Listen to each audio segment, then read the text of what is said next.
it all in the car. But that's, on, what time do we start on a week Should from be Friday? about noon. We should be there at noon. Yeah, he has not given me like that full itinerary yet, but I will send that to everybody as soon as I get it. Okay. So a little bit before Around noon, noon. yeah. Should get there a week from Friday. So that's one thing. And then you have the agenda and the speaker biographies in front of you. When you fill this out, just give it to Ben and or put it up here. We'll be fine. So last, many of you, Moving from here. oh, no, we're meeting up there. we're gonna meet up there. Okay. Thank you, Scott. I meant So to you're say gonna that. give us directions when you give us a time? Yep, directions. I know sort of where it is. Yeah. Next Friday, right? A week from Friday, 24. the 24th. Right. Any other questions on the future? I only had like 3 sips of scotch. And it wasn't really cooked yet. It'll kick in. Yeah, it'll kick in. Ben, do you want? Okay, last week, there were so many positive comments about last week. I thought it was great. We talked about water and recreation. And I'm always fascinated by what rafting companies have to do. And we got a really good taste of that. Several of you made note of the work between Greeley and Windsor on the Poudre River Trail. And I think it was fun to see that when they started that, they just wanted a trail. But they figured out that they needed more than just a trail. And so I thought that was, and a couple of you had pointed that out. We saw some really good partnerships with Ducks Unlimited. And there are several of those kinds of organizations out there. I have a friend who works for the Wild Turkey Federation. And they're all about forests health. And so think as you're doing your jobs and you want to develop partnerships, there are these NGOs out there that can be really helpful. Like Scott at Trout. Scott with Trout. Right? Oh, traffic, right, yeah. So, you know, and Trout Unlimited used to do all of their work by litigation. Really? And then they had this epiphany that that wasn't getting them what they It's needed. a tough way to get stuff. Yeah. And so, and there are many environmental organizations that are like that. Yeah. And that's, you know, that's where we see these partnership development. Trout Unlimited and the Nature Conservancy, big players, especially in Colorado, but keep that in mind. Also, Governor Ritter, or that man, not just because I work for him, but as you could see, he knows his stuff. And I just so enjoy that he agrees every year to talk. He really wanted to come in person. It was really right till the last minute, and then he just said he couldn't do it. But he talked about a couple of things. I want to clarify things that he said. First of all, he talked about Colorado's unsuccess in compact challenges, but he was specific. Arkansas River, where Kansas sued us, and we had lots of wells being developed. We weren't meeting our compact delivery requirements, and Supreme Court was on the hand pretty hard, in the tens of millions of dollars hard, and then we had to cut back a lot of wells. So that was happening. Some of that while Governor Ritter was involved. On the Colorado River, there's not been much litigation that Colorado's been involved with on the Colorado River. However, there's a ton of litigation that goes on in the North. And so I think Governor Ritter's response, or I think the point he's trying to make, and I always try to make, is what you do not want to do is have one person make a decision on how the river's run. And that's why we've got to figure out a way to That's why our leaders have got to figure out a way through that path. And then a couple of you asked about Arapahoe County's 300-year plan. There are several communities that have put that in play. And all I'm going to say is stay tuned, because next month, that's what we're going to talk about in this land use planning aspect. So stay tuned for that. With that, comments about last week or last month? Today, we're going to talk about, I'll just, well, part of the question about last time. Will we talk at all next time about, non-tributary groundwater and municipalities like El Paso County? I believe is mainly non-trib water, and they have a 300-year policy, but it's just, there's no recharge. one of the things, you have these huge basins that you've been involved with. They haven't been able to come up with a technology that's feasible and affordable to put water back in. They are almost, they do recharge, but at an incredibly slow rate. So we'll make a point to ask, the folks, I think, from Western Water, advocate, that group that we've got coming, they should be able to help us with that. That was always an interesting dynamic in the city of Colorado Springs, because if you were developing in the county, there were different standards, which were generally releaser, and you could use non-tributary groundwater. And if you were in the city, you were on a municipal cellular delivery system or CBT, not CBT. It's a frying pan. Private. Yeah. For Colorado Springs. Yeah, and the thing about South Denver is they were sucking those aquifers faster than what everyone anticipated. And that was their sole source. And so they're doing a lot of work now. I know Colorado Springs is doing a lot of work on that. So today we're going to talk about water for the environment. Ben? I was just gonna say, just in a crazy thought process, bear with me for just 1 minute. Just I've for never love seen- crazy thoughts. I've never seen a 300-year amortization schedule. Ever. But as long as we're talking about big, hairy, crazy ideas, is it worth looking at the whole country, i.e. the Missouri and Mississippi rivers, and you think about massive multi-billion-dollar projects that sort of disperse and transmit water all over the country. Well, if you're doing it over a 300-year time horizon, maybe the costs aren't so crazy after all. And so I think that's something that I'd love to talk about when we get into that next month. The cost of water is just rising exponentially. And it's not just the water itself, it's also all of the facilities that go into delivering that water. Places in Denver, the tap fees are like $100,000. And that just gets to be crazy. And just one last thing, I talked last time about lead, and for those of you that don't know, there's a new law in Colorado, it's called Water for Kids, which means every facility that has, every daycare center and every K-5 school has to test every tap in their building that a kid could drink out of. Just to be clear, we're doing one building in Issue. We run a daycare center at the old Washington School on Shields.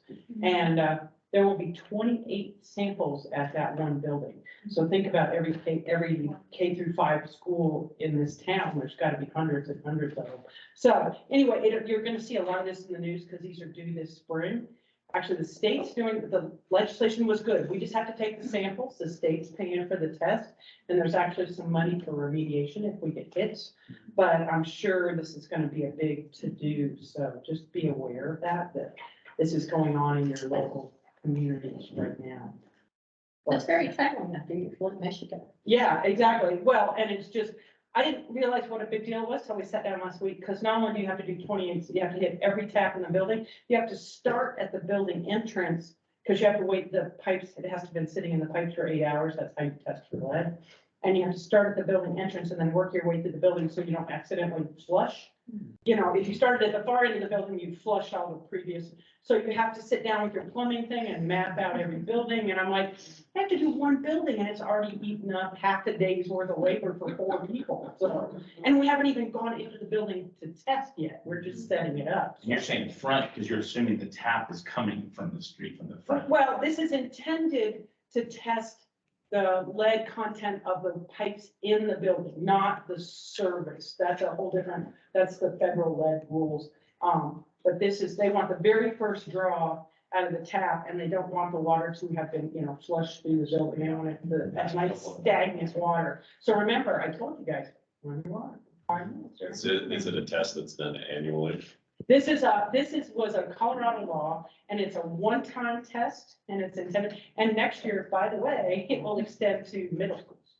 So they just started with preschool to 5, and then they're gonna go up to middle school. I don't care about the old kids in high school. You know, Krista, it's too late for us. We've been living in the garden most of our whole lives. Yeah. it has to do with the physiology of how lead affects people, and it's much worse in younger children than it is in old folks. Although lead will still make us more violent and combative, which goes back to that whole Washington DC. Just saying. Any other thoughts or questions? Shirley, you were just, you weren't raising your hand. No, sorry. Sorry. All right, that reminded me of something else, but it's here that quick. So let's go with the book reports, and Brad Curtis is up first. Brad had a family. Brad's father passed away unexpectedly a couple of days ago, so he's not here. So we need to see him next, wish him well. And so Sally, we're gonna go to you.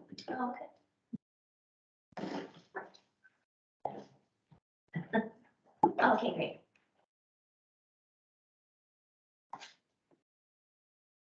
Sorry, I'm managing the tech. No, that's okay. That's why I wanted to give you several options, because I know it, you know. Even better than, we got a black sheep. Oh, here we go. Well, you had it for a second. This is Scott's book report. Oh, yeah. Sally is this one. Well, we picked up Scott.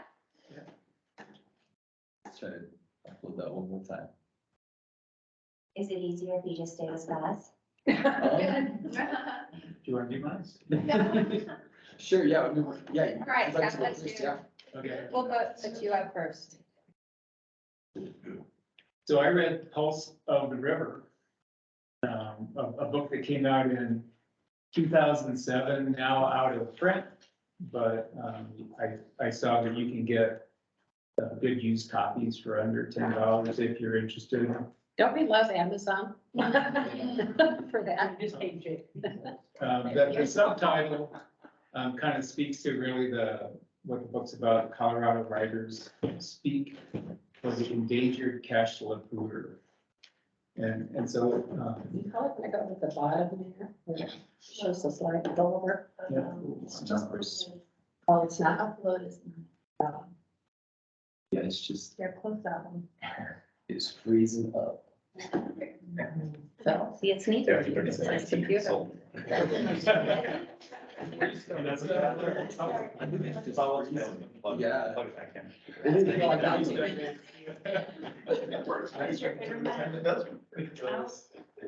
That's good. I think it's just running slow. And that icon at the bottom for the presentation doesn't do it, that one.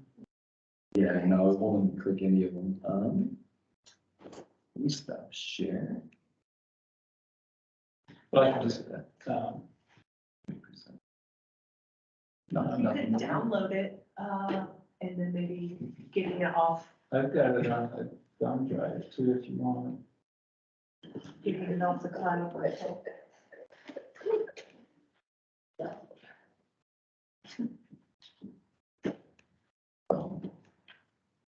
You got it somewhere? What would a meeting be without IT trouble? I know. Yeah, so the book was co-edited by Gary Wapner and Laura Pritchett. Gary Wapner is an environmental activist, writer, and environmental consultant. He's the co-founder and executive director of Save the Pooter. Like this picture, you know, with his bumper sticker that you see around. And Laura Pritchett is a writer and director of the Master in Fine Arts in Nature Writing program at Western Colorado University in Gunnison. She's written 5 novels, couple of nonfiction works, and editor of 3 anthologies in the conservation theme, including this book. Scott, her daughter works here. for Yeah. us. Yeah. Mhm. Didn't know. Eliana. Huh? Mhm, yeah. Small What world. was that? So I thought the dedication was also kind of relevant to the purpose of this book. You can read for yourself. It's really about people who love the Poudre River and to whom it means something special. And the last one was David Lahr, a friend and colleague of theirs who died, I think, the year before the book was actually published.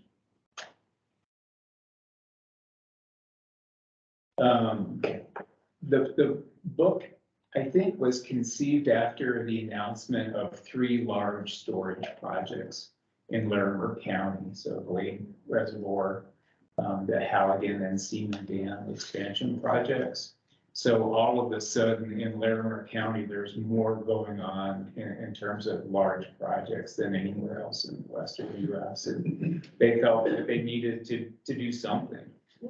And so what they did was they invited local authors to submit pieces for this book to both raise funds and awareness of the importance of the Poudre River. And I thought that was pretty good.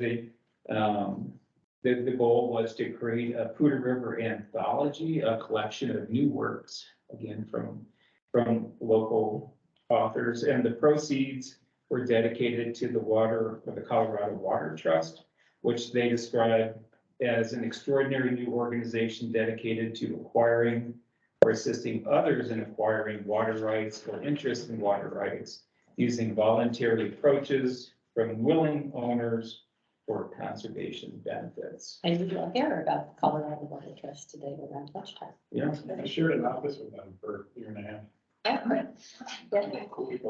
Yeah.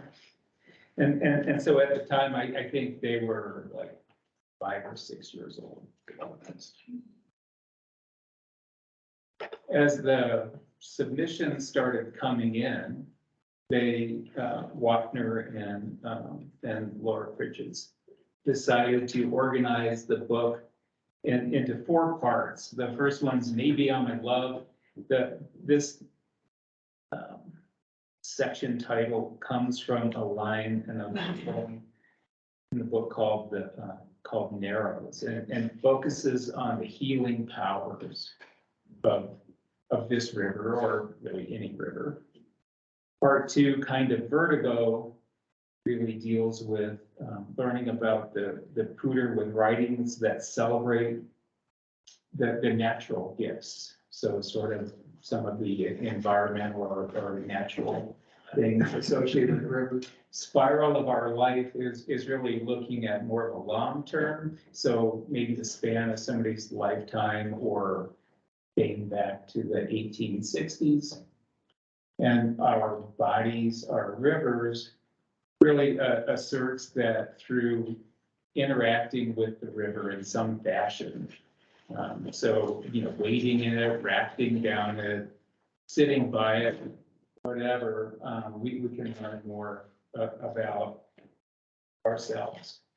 And in a book like this, there's clearly going to be areas of overlap. For example, in part 1, Laura Pritchett has a piece that describes a time in her life when her kids were little. I think they were 3 and 5, and she started experiencing some debilitating pain in her arm. And it started out just this annoying sort of occasional thing, but it got really bad to the point where she was unable to work, had trouble taking care of her kids and her family, even taking care of herself. The world as she knew it was falling apart.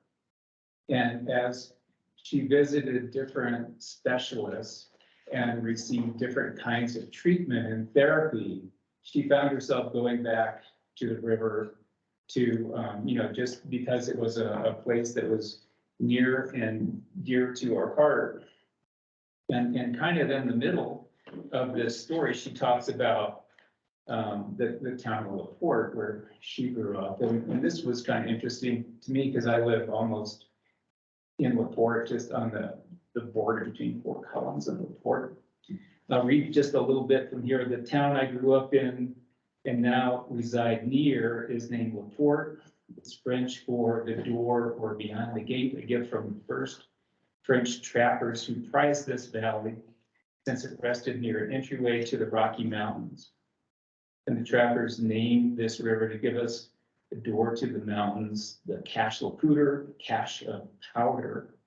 In one story, a caravan of trappers and travelers were attacked by Indians. In another, travelers simply needed to lighten their load. In either case, legend has it, they buried their extra guns and gunpowder somewhere down here, cache la poudre.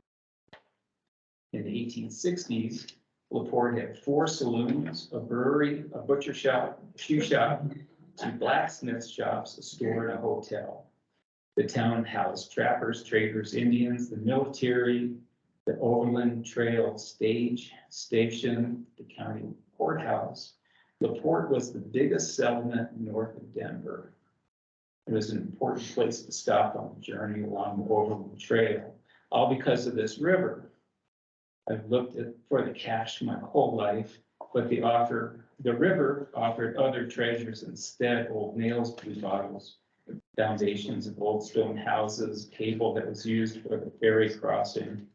I found all sorts of things, but mainly I found a place on earth I could go to and feel alone, but not lonely, where I could be curious, thoughtful, quiet, and happy. And she included, she didn't include this picture actually, but this is the Overland Trail. This is Denver. And right there is the town of LaPorte.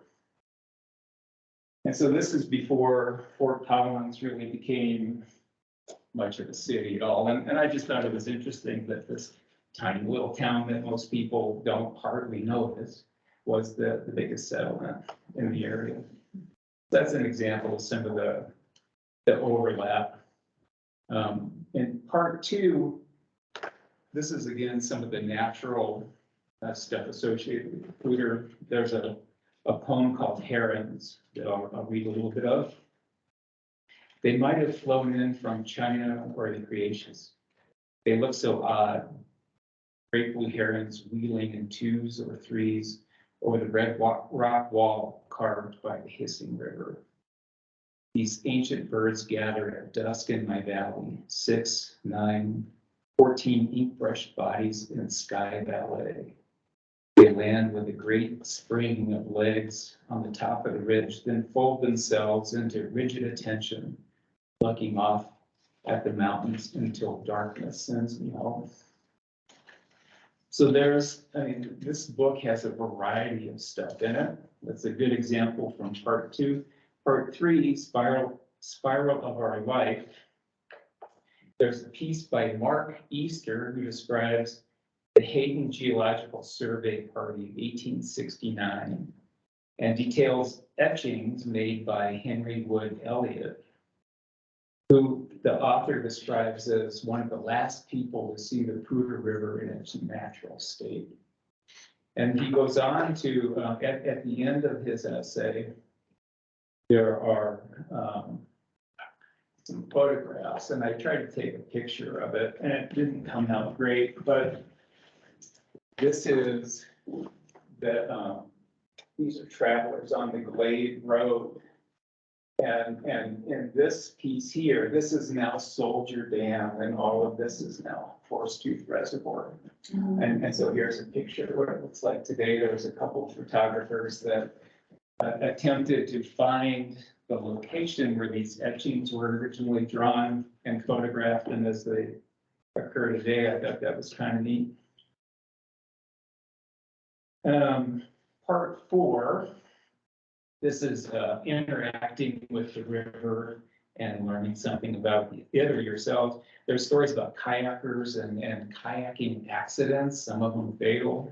There's also a story about the strained relationship between the author and his father. About this piece, the author wrote, "Trout in their waters don't need us. It's we who need them. A river was something the men in my family could agree on, but because of that, it became the thing we couldn't share. Fishing, like a story, is an exercise in hope, even when the rest of life isn't." So in general, I enjoyed most of the pieces in this book. Some of them I related to better than others. I'm not gonna lie, some of the poetry just did not make sense to me. And I even went back and read it a couple of times, thinking, you know, I know that at least the average intelligence. But it's just not happening. But it is an interesting collection of works written by people who are passionate about the river and hoping to convey the nature of that passion and perhaps inspire others. Awesome. Quick question, isn't it actually the river and a flood that moved LaPorte to Fort Collins, really? I mean, Yeah, LaPorte was like this hub and then it had a terrible flood. yeah, Camp And they moved Collins. to higher ground to, Mhm. yeah, And then so okay. they moved a few miles south to get out of that big flood. So ironically, the river birthed the city and killed it too. Oh, yeah. Yeah.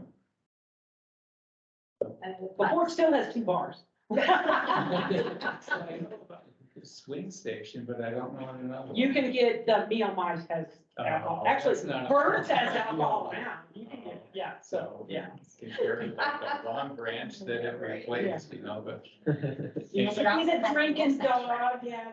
they've been some seedy places in LaPorte. Dogs. Yeah. Sounds like it was a real positive look and trying to make it personal to folks.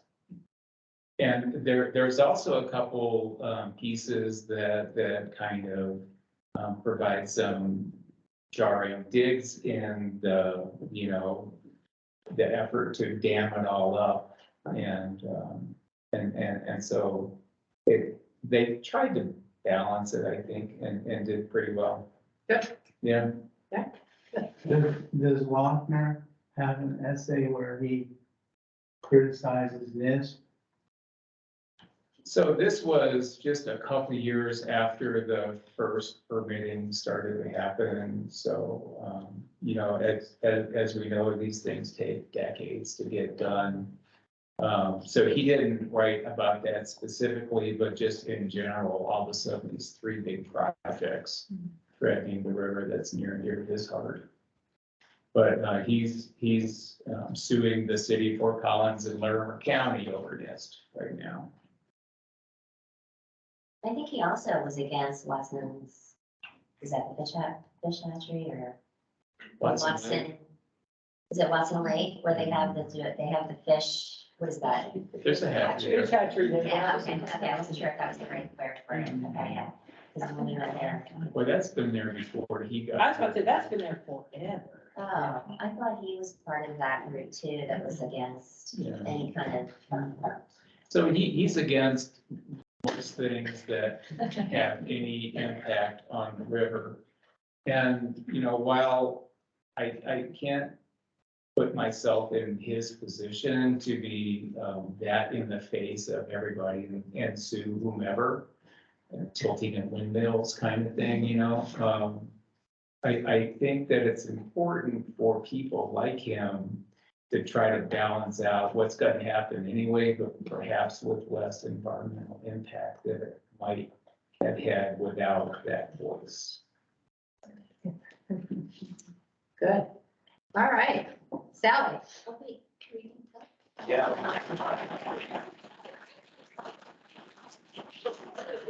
And beautiful pictures, by the way. Was that you, Scott? No, that's a friend of mine that, came out last fall.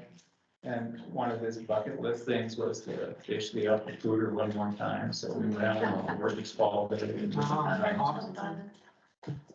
You picked some good poetry, whatever, for whatever that's worth. There's some alternatives. I'll stick with what you recommended. So I read this book and I felt like it actually, Do you want a clicker? oh, yeah, I can do that. I felt like it actually spoke to me to pick it for this. It's interesting, I live in Johnstown and I always loved in Rocky Mountain National Park, and ever since I've been learning so much in this position about the wildfires and mitigation and recovery, I have been learning a lot about the cache, the cooter, and just meeting the people and all of the amazing coalitions that are working to help this river and everybody around it, right? And so when I saw this, I was like, but I learned so much more in this book because it really is like a field guide. Because the authors, Howard and Mary Alice, how do I do that? Sorry, like that. Just do side to side here. Okay, great. So the authors, Howard and Mary Alice Evans, they're etymologists, and they were actually from the East Coast. And Howard got a position. He left Harvard and took a position at CSU, not as a tenured professor. He didn't really care about that. And so they really moved here to retire. And so he was given a position on the faculty, and they ended up giving him tenure, believe it or not. But anyway, he wrote several books, but his love was wasps and things like that. But what Mary Alice has said when I was researching them was it was the best decision they ever made to retire to Northern Colorado. And they had a house like right above the Cooter. And so really this book is a lot of their wandering around and hiking and things like that and just exploring the Cooter, right? Going all the way up. And that's when they wrote this. So just to give you an idea of some of the fun things some of their stories that was really cute. With all the history and the scientific data, it's very comprehensive, I'm not gonna lie.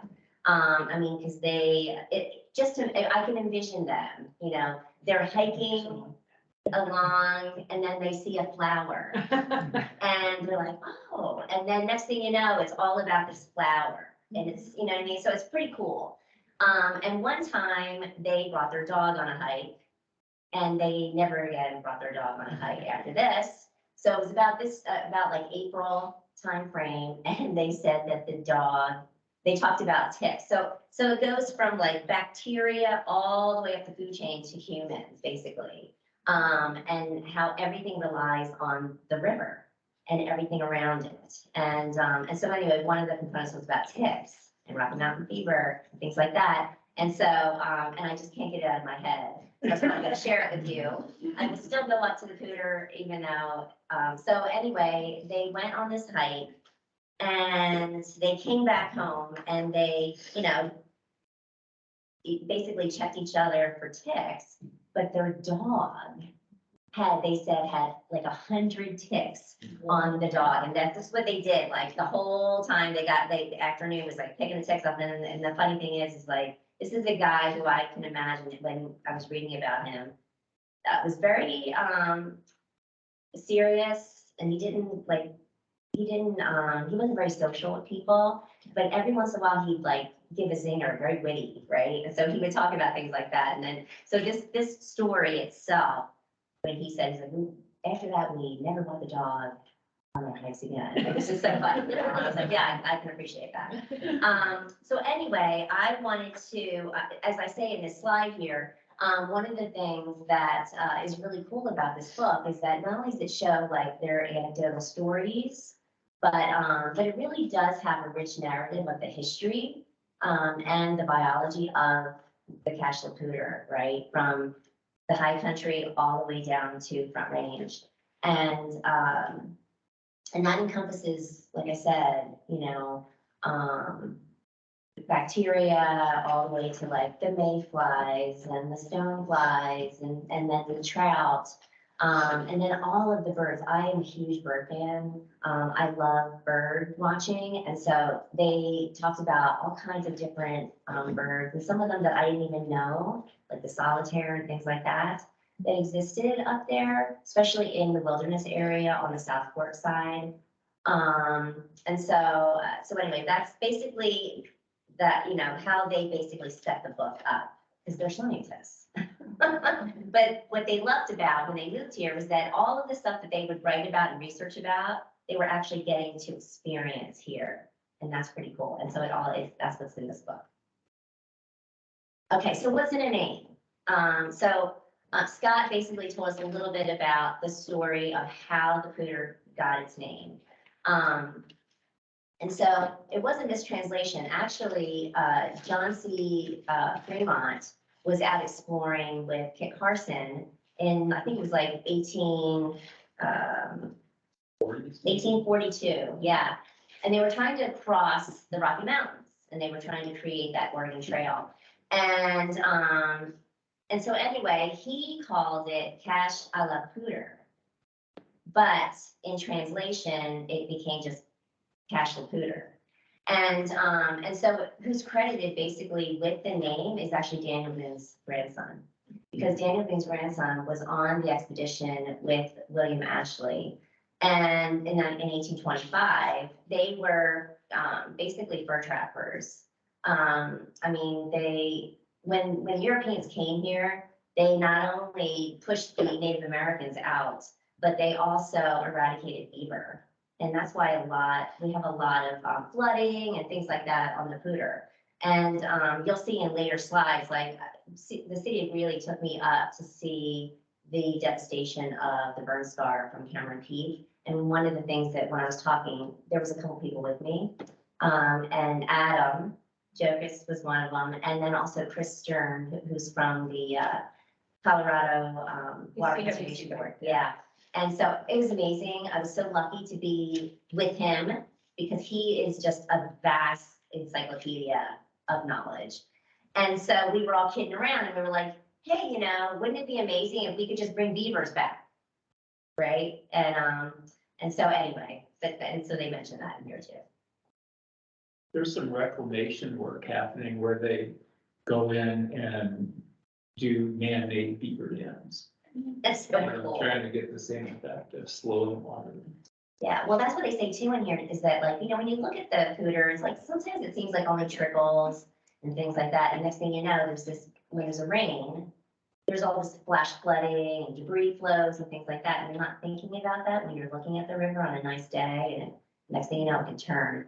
And I have some photos from Black Hollow here that'll speak to that. So one of my favorites, and actually the Nature Conservancy uses his quote when they describe Phantom Canyon Preserve. And so I'm going to read this to you because I really loved it. And this was what he wrote in his journal when he was actually here the first time in 1825. So it was a mountain valley of the narrowest kind, almost a chasm, and the scenery was very wild and beautiful. Towering mountains rose above. Their sides sometimes dark with forests of pine and sometimes with lofty precipices, washed by the river, while below, as if they identified themselves in luxuriance for the scanty space. The green river bottom was covered with wilderness of flowers, their tall spikes sometimes rising above our heads as we rode among them. A profusion of blossoms on a white flowery vine. And so Howard believes he was talking about it's the Virgin's Bower. I think it's pronounced clematis, which was abundant along the river, contrasted handsomely with the green foliage of the trees. The stream was wooded with cottonwood, box elder, and cherry, with currant and service-bearing bushes. After a somewhat laborious day, during which it had rained incessantly, we encamped near the end of the pass at the mouth of a small creek in sight of the Great Laramie Plains. And so he believes he was on the North Fork side when he was describing this. And I think it was probably very close to Phantom Canyon Reserve. I think it was. Yeah, and so that's one of my favorite quotes was that, because it really does describe it beautifully when you talk about prose, right? Okay, so the designation for the Cache la Poudre, only part of it actually, was in 1986 as a wild and scenic river. It is the only wild and scenic river in Colorado. You guys all know this. I'm not gonna, that's why I put them on the slide so someone can look back.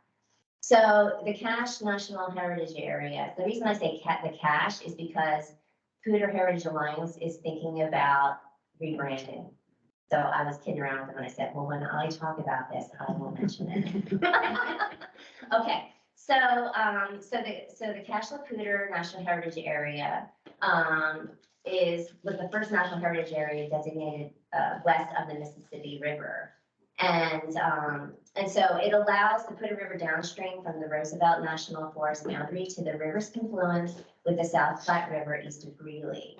And it's interesting because when I was trying to work a bill up to protect Deerfield, we thought about expanding the boundaries of the Cache la Poudre National Heritage Area to include Deerfield while it was going through some of the different other bills, right, for its protection. And one of the reasons that we couldn't do it was because the charter for the National Heritage Area is in the floodplain and Deerfield is not.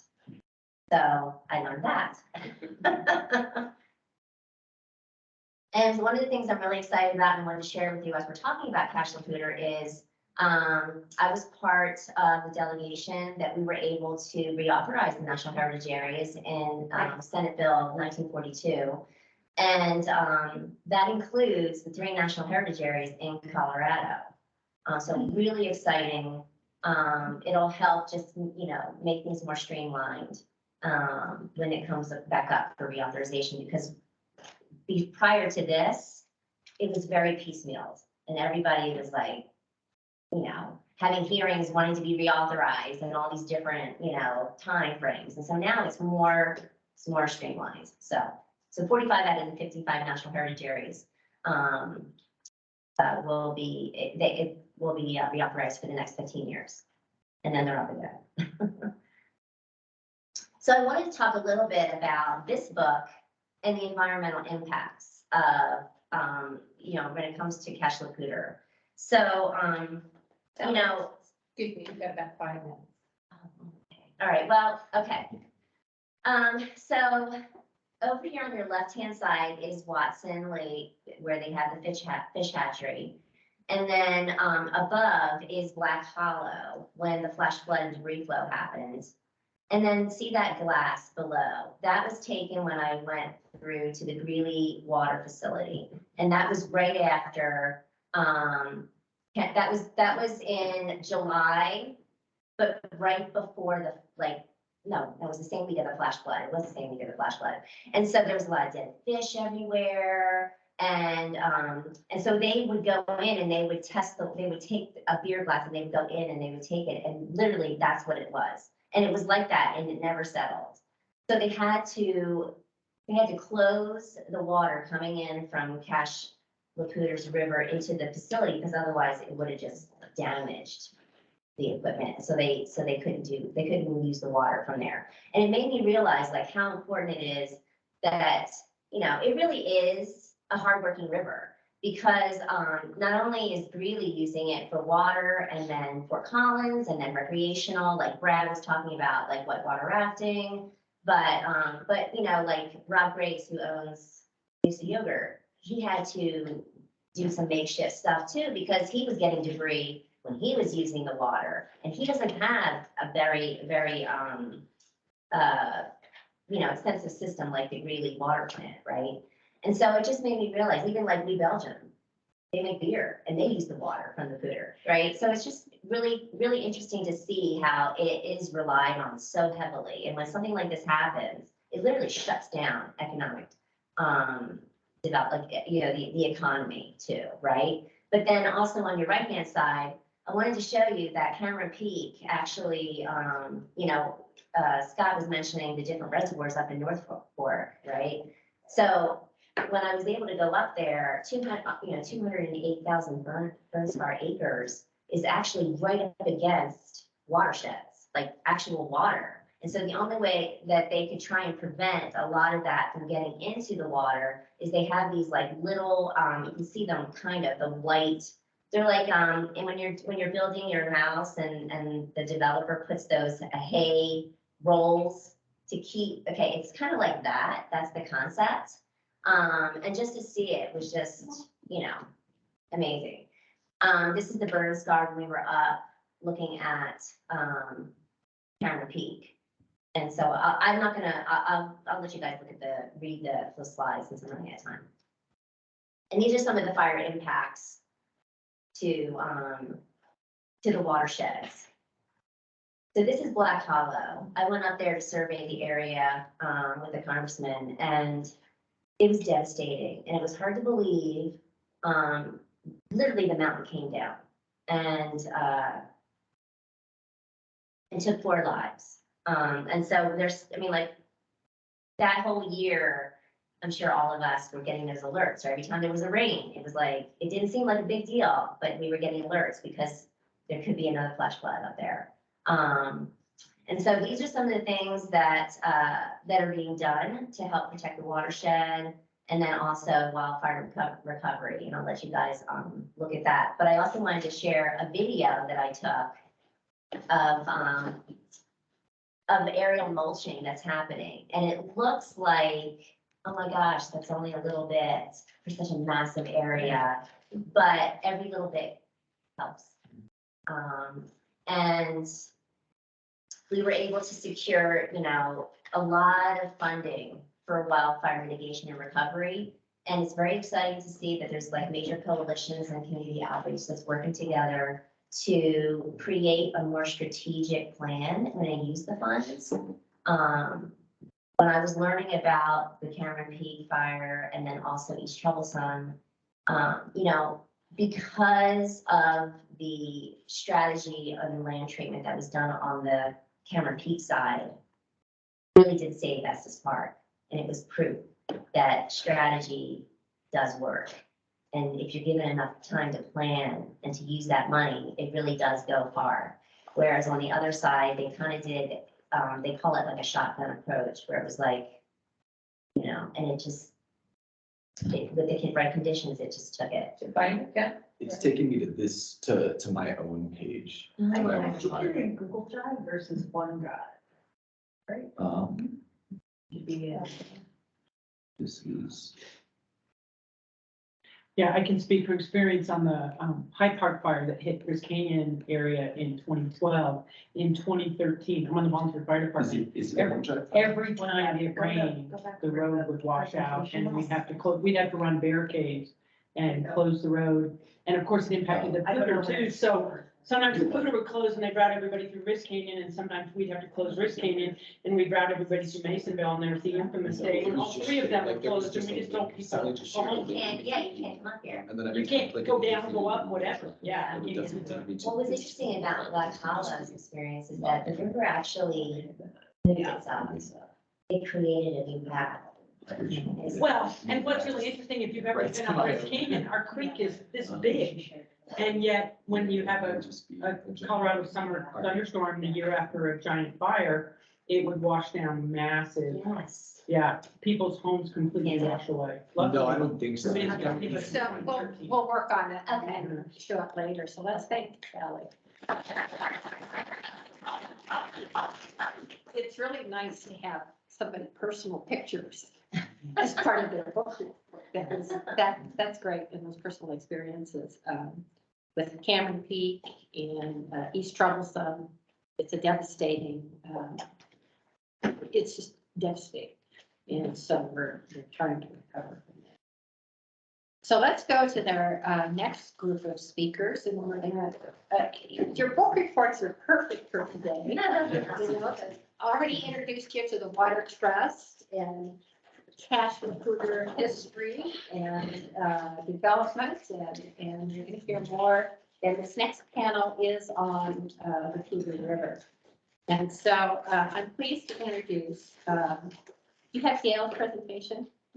It's in my notes. I didn't bring, I don't have one. Oh, Gail's just gonna talk. Sure, I'm just gonna talk. I apologize. You know, the fun thing about this job is I told you, is I can introduce some of my friends. And Dale and I have gotten to know each other. We're both on the Northern Water Board, and Dale is vice president of the board. He also, though, for his other working job, is the general manager for the new Cash Recruiter Irrigating Company. I asked Dale to talk about who runs through it. Many of you might be familiar with it, but Dale, I think you were there from the beginning. Right? Yes, sir. Yeah, so go ahead and tell us what you know. Well, I And thanks for being. could have brought some pictures of people meeting. That's exciting stuff. It's not fires and lakes and all that. So I could have, but I didn't for some reason. So anyway, as Jennifer mentioned, I'm manager of the Cash Recruiter Irrigating Company. Our canal is basically from Windsor and goes east along 392, and we irrigate 32,000 acres there. So we use the Cooter. I really appreciated what was talked about in the discussion of the book reports. That's pretty cool. And so one other aspect is agriculture, and that's where I've been for the last 4 decades of my life in that side. So anyway, Cooter runs through it. Really, you know, it's not the pristine river it was at one time when the book reports. There's a lot more houses. It's not LaPorte, the big community of LaPorte and all that. It's a lot more. And so, how did Cooter run through it? It's the Cooter runs through it study action group. And so, it's been about 12 years in action. So earlier on, Mary Lou Smith, which some of you may know, Reagan Wasson with Colorado Water Center, was a research institute way back then, maybe. So we're asked to start a group about the NISP project, and it was a big, you know, a lot of action about NISP, and they decided, no, it's broader than that. It's not just NISP, and so they began this process of bringing together multiple facets of people. I'll talk about who those are. And so there's 5, and so that was about 2012, 11 or 12. And so they began to pull together groups from wide range. There are folks from, it's very similar. This must be the go-to way it sets out tables and name tags and all that. So we have about maybe 10 more than what's in this group in there. And it comes, and through the years, you have folks who step out and come in, and it's by invitation only. There's a steering committee of 5 folks who kind of steer a little bit. There's a lot more input from the whole group. But you just can't show up. It's trying to guide the conversations and keep it within the task we're at. So CSU was in there for basically the leadership from Reagan and Mary Lou, then Julie Kallenberger. It has transitioned from oversight or facilitation by the Water Center to PHA, the Cougar Heritage Alliance. With the change of leadership in the Water Center, there was some disconnect there. Just, you know, the new guy wasn't someone there, and we were just in process there. And so at this point, it's with the PHA. We have every facet of folk along the Cougar River. There's the municipalities, Windsor, Greeley, Fort Collins, Timnath was at one time. So those communities are involved. They have a person who's been asked from those communities leadership to come on from Larimer County, Weld County, the Forest Service, Fish and Wildlife,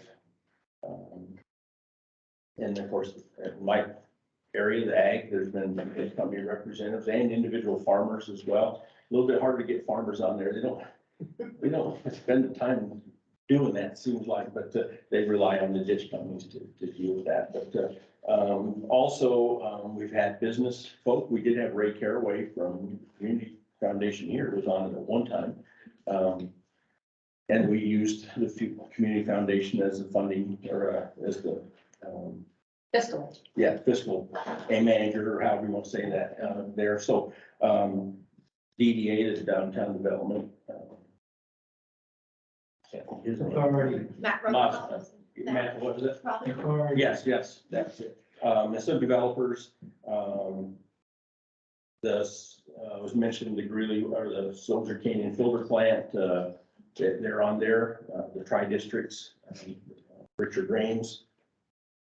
We have, environmental folk on there. There's, we've had fish, folk, we've had, environmental, someone from Seattle, we've had all kinds, I can't think of their names right now because they come and go. In recreation, we have Brad Modisett from the rafting world.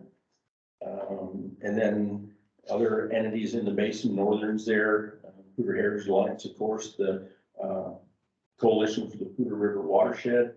We have a legal attorney, he's not there as an attorney, but in the water rights area. So that's the makeup of this group, large group, 25, 30 folk, all interested in the Hooter River and what's happening. And so what was the purpose of the group?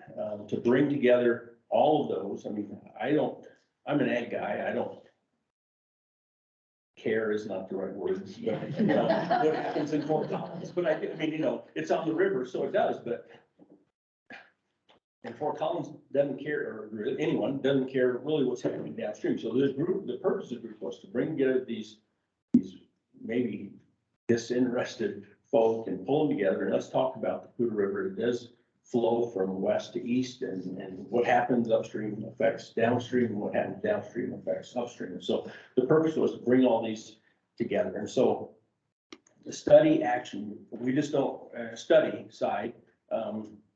We had presentations much like what you have about what does the river do when it floods and up and down, and how does that affect the environment, the bugs, the fishery, how do my dish rights affect what's going on in the river? So teaching everyone the other aspects of the river has been very educational. So that's the study side. Action side, we just didn't want to sit there and do presentations all the time. So there's been some action come out of this group. One of them, I don't know if you've been to the Hooter River Forum. That was initiated by the PRTI group and is one of our initiatives. We have initiatives, what we call them. So the forum's been going on for about 8 years. And if you were there last week, 2 weeks ago, Mary Lou and Reagan did receive the Hooter Pioneer Award. I recognize me, I'm the one who introduced them. Big deal, but so that was one. I wasn't the center of attention. Recognize you. Another initiative has been signage. So, you know, talk about how many CFSs in the river. You talk about all those terms. And so those who now have walking trails along the river, there has been some signs placed by the PRTI group talking about what the river's doing, you know, up, down. And if you, one of the main one place is just west of Windsor and south just a little bit. There's a sign, and on the embankment of the bridge, there's a gauge that says how many CFS in the river. So it's just education, trying to tell people, you know, what's going on with the river. One of the major initiatives that's really taken effect is the flows initiative. And so that is to try to get more water in the river. And so there is really in Fort Collins and the CWCB and the Thornton and I should have wrote these down. Effort to try to Cascade Water Users Association, to get water in the river to enhance the flows at all times. So there's an augmentation plan in place. They filed an application with the Colorado, with the Water Court. There's been we had to get a legislation passed in this. So there's a big initiative to try to take some of the senior water rights and add them to the river when there's times you can do that. And so may hear about that coming up there. It's just getting in, going in the Water Court and all that. So, two other things, the initiatives going on, there is a Poudre River call. So a phone call, we do it in the summertime, about every other week. We just, ditch companies, municipalities, northern, raftings, get on there and just talk about what's going on with the river. What are you doing that's affecting the river? How can we work together? Can we cooperate? Can we turn water out and exchange at different times to keep the flows up and things like that? So it's sort of a call that is just a cooperating call. Third is, or the last one is a website. So Steve Mailers is on this group, and he is the data guy. If you know Steve. Steve has been here. Okay, Steve, okay, so I don't have to tell you about what he's doing. He's got all kinds of data and links, and, you know, that guy knows more about what's going on and how to put it together. And so, that came out of, a little bit out of what PRTI is doing. So that's what the study and the action side of PRTI.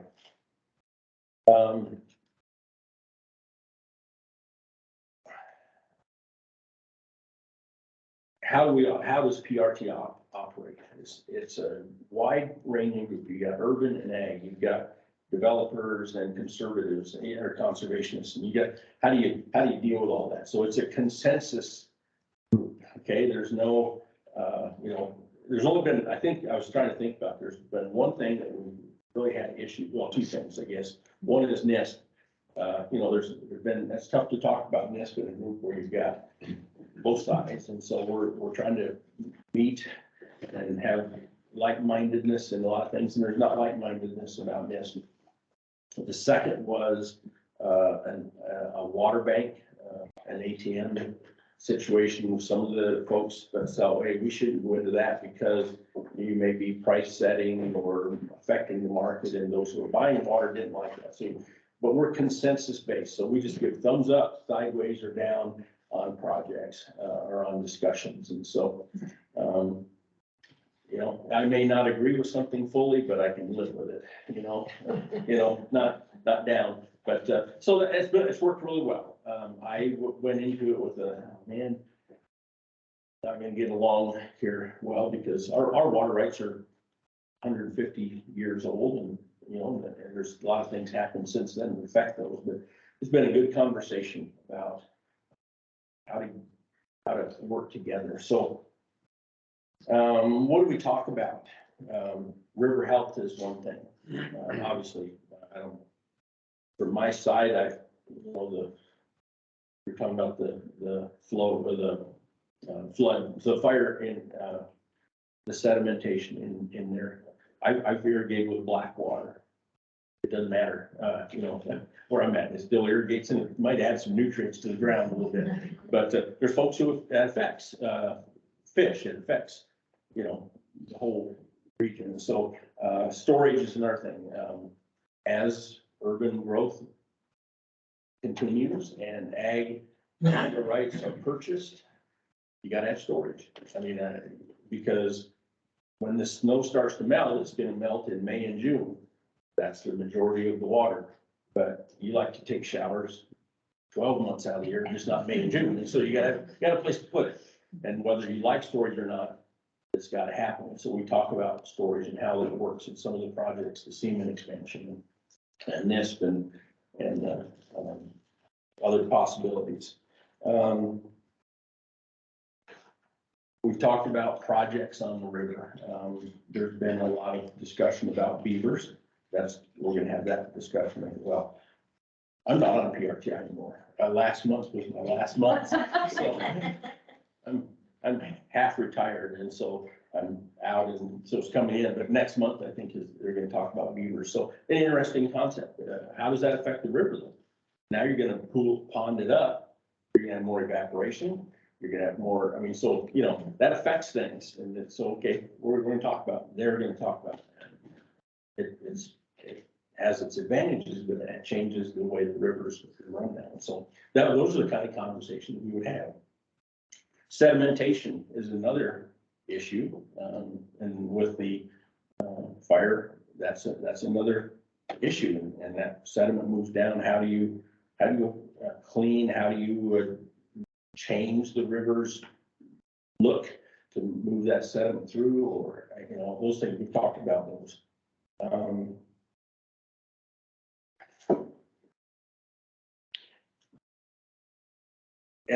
So how has PRTI benefited myself, those around me, those in the group? I have a narrow focus. I'm an ag guy. We irrigate with our water rights, and so I have a narrow focus. What the river does above me doesn't, and again, don't care, but I need my water. And so this group has broadened that perspective, I think, from my perspective and from others around. There's more than just me on the river. And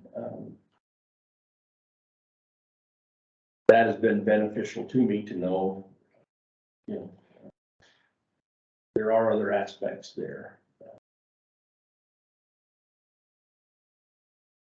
We've discussed, and one of the advantages, we discussed topics and developments while they're happening. It's terrible that, oh, this is happening. Well, you know, this is a done deal. I wasn't involved in the conversation along. And if you're involved, that's frustrating. It affects you. You weren't at the table. And so we have been able to discuss things as they move along. And so very beneficial there to know what's happening and have your input and at least discuss what's going on ahead of time, so that you're not surprised. Well, you can't just go in there and tear out that head gate. You know, that affects somebody, you know, and that kind of conversation happens behind elsewhere. We need to clean this river out. Well, that's an impact on other folks. So, and as I mentioned, getting other people's perspectives. I don't know the environmental side. I don't know the urban development side, but you get the perspective there, what's happening, why, and what's the benefit to the river. So, So I have a good. yes. Yeah. First of all, how often do you meet? I know you said like weekly or every other week with the water sharing. And if anybody's interested in being a part of this group, Okay. what do they do? So the call is every other week. Right. The PRTI group meets bi-monthly. So September, November, January, March, and May, 5 times. The forum is in end of February, beginning of March. So the meets bi-monthly, 8 in the morning till noon typically. And they have a cooter roundtable. You just go around and everyone tells what's happening in your department on the river, what's new with the news. Then there's a discussion, a presentation from outside speaker or someone within the group of interested topic on the cooter beavers next month. And so we did try a couple years ago, we tried monthly. That didn't work. We went from like 8 to 10. It was less involvement there. So we went back to the bi-monthly.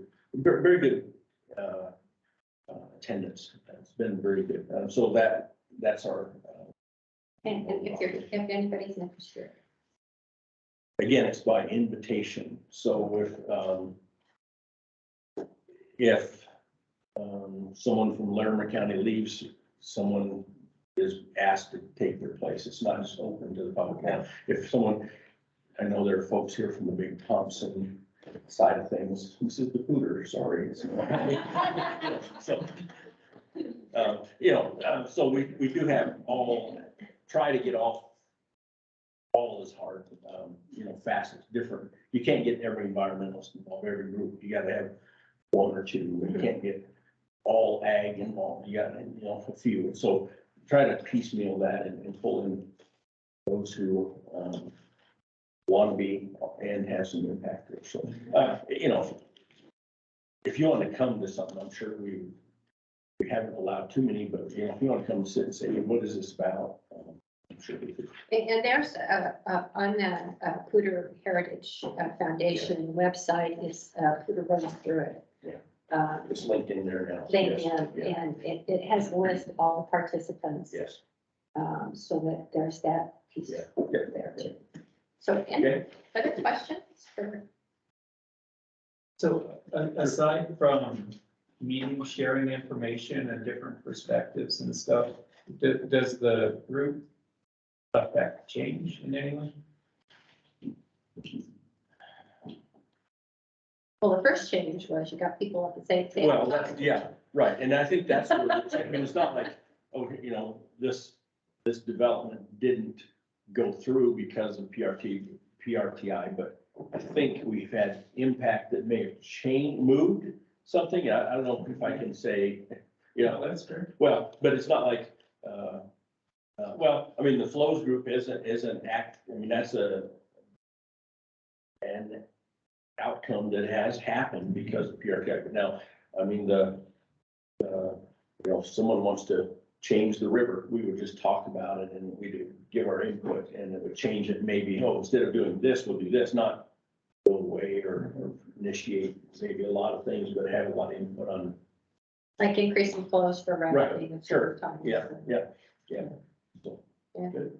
So, But I was researching about Mary Lou and, I forget the gentleman's name, forgive me. Reagan. Brandon, yes, I didn't get to meet him that day, but anyway, it was interesting to know that because of this, PRTI, this is why we're here. Oh, yes, they were involved with the litters. Sorry, I say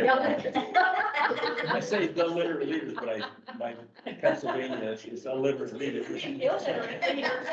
Well, that's what it comes out sometimes, so yes. So amazing, I was like, oh my gosh, I'm in this, and I didn't know that, so. Yeah.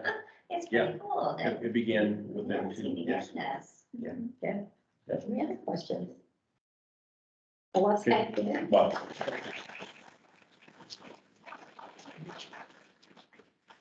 So next we have Shayna Jones, and she's here to talk. She's the post-fire program manager. Coalition of the Water River Watershed. And it's like these book reports, like, it's so perfectly into our agenda today. You would think that we'd love to take credit for it, but it's just how. And so, yes, Okay, awesome. we'll let Shayna give. Shayna, thank you so much for being here. Yeah, absolutely. So normally our executive director, Hallie Streety, would give this presentation, but she's out of the office, so you get me. And I just got back from Utah last night, so I'm trying my best to get my head out of vacation mode, so forgive me. So not only vacation, but then change of time and all that. Yeah, well, no changes, well, but I got daylight savings too, it's good. Yeah, and then I hate to ask this, but I banged my knee up pretty good in Utah. Do you mind if I sit down? Not at all. I think just be like screaming at me a little bit. No, Thank you. please, sit wherever you'd like. Yeah, I'm kind of short, so I like to stand up, but I think you all still listen to me, right? Skiing, I take it? No, I had to climb, and it's a long story, but my knee was very stuck. I got it out. It's not still there, is that what you're saying? It's still there. You're not like the guy they made a movie about that had to saw off his own arm? No, but every time you get something stuck, you think about that.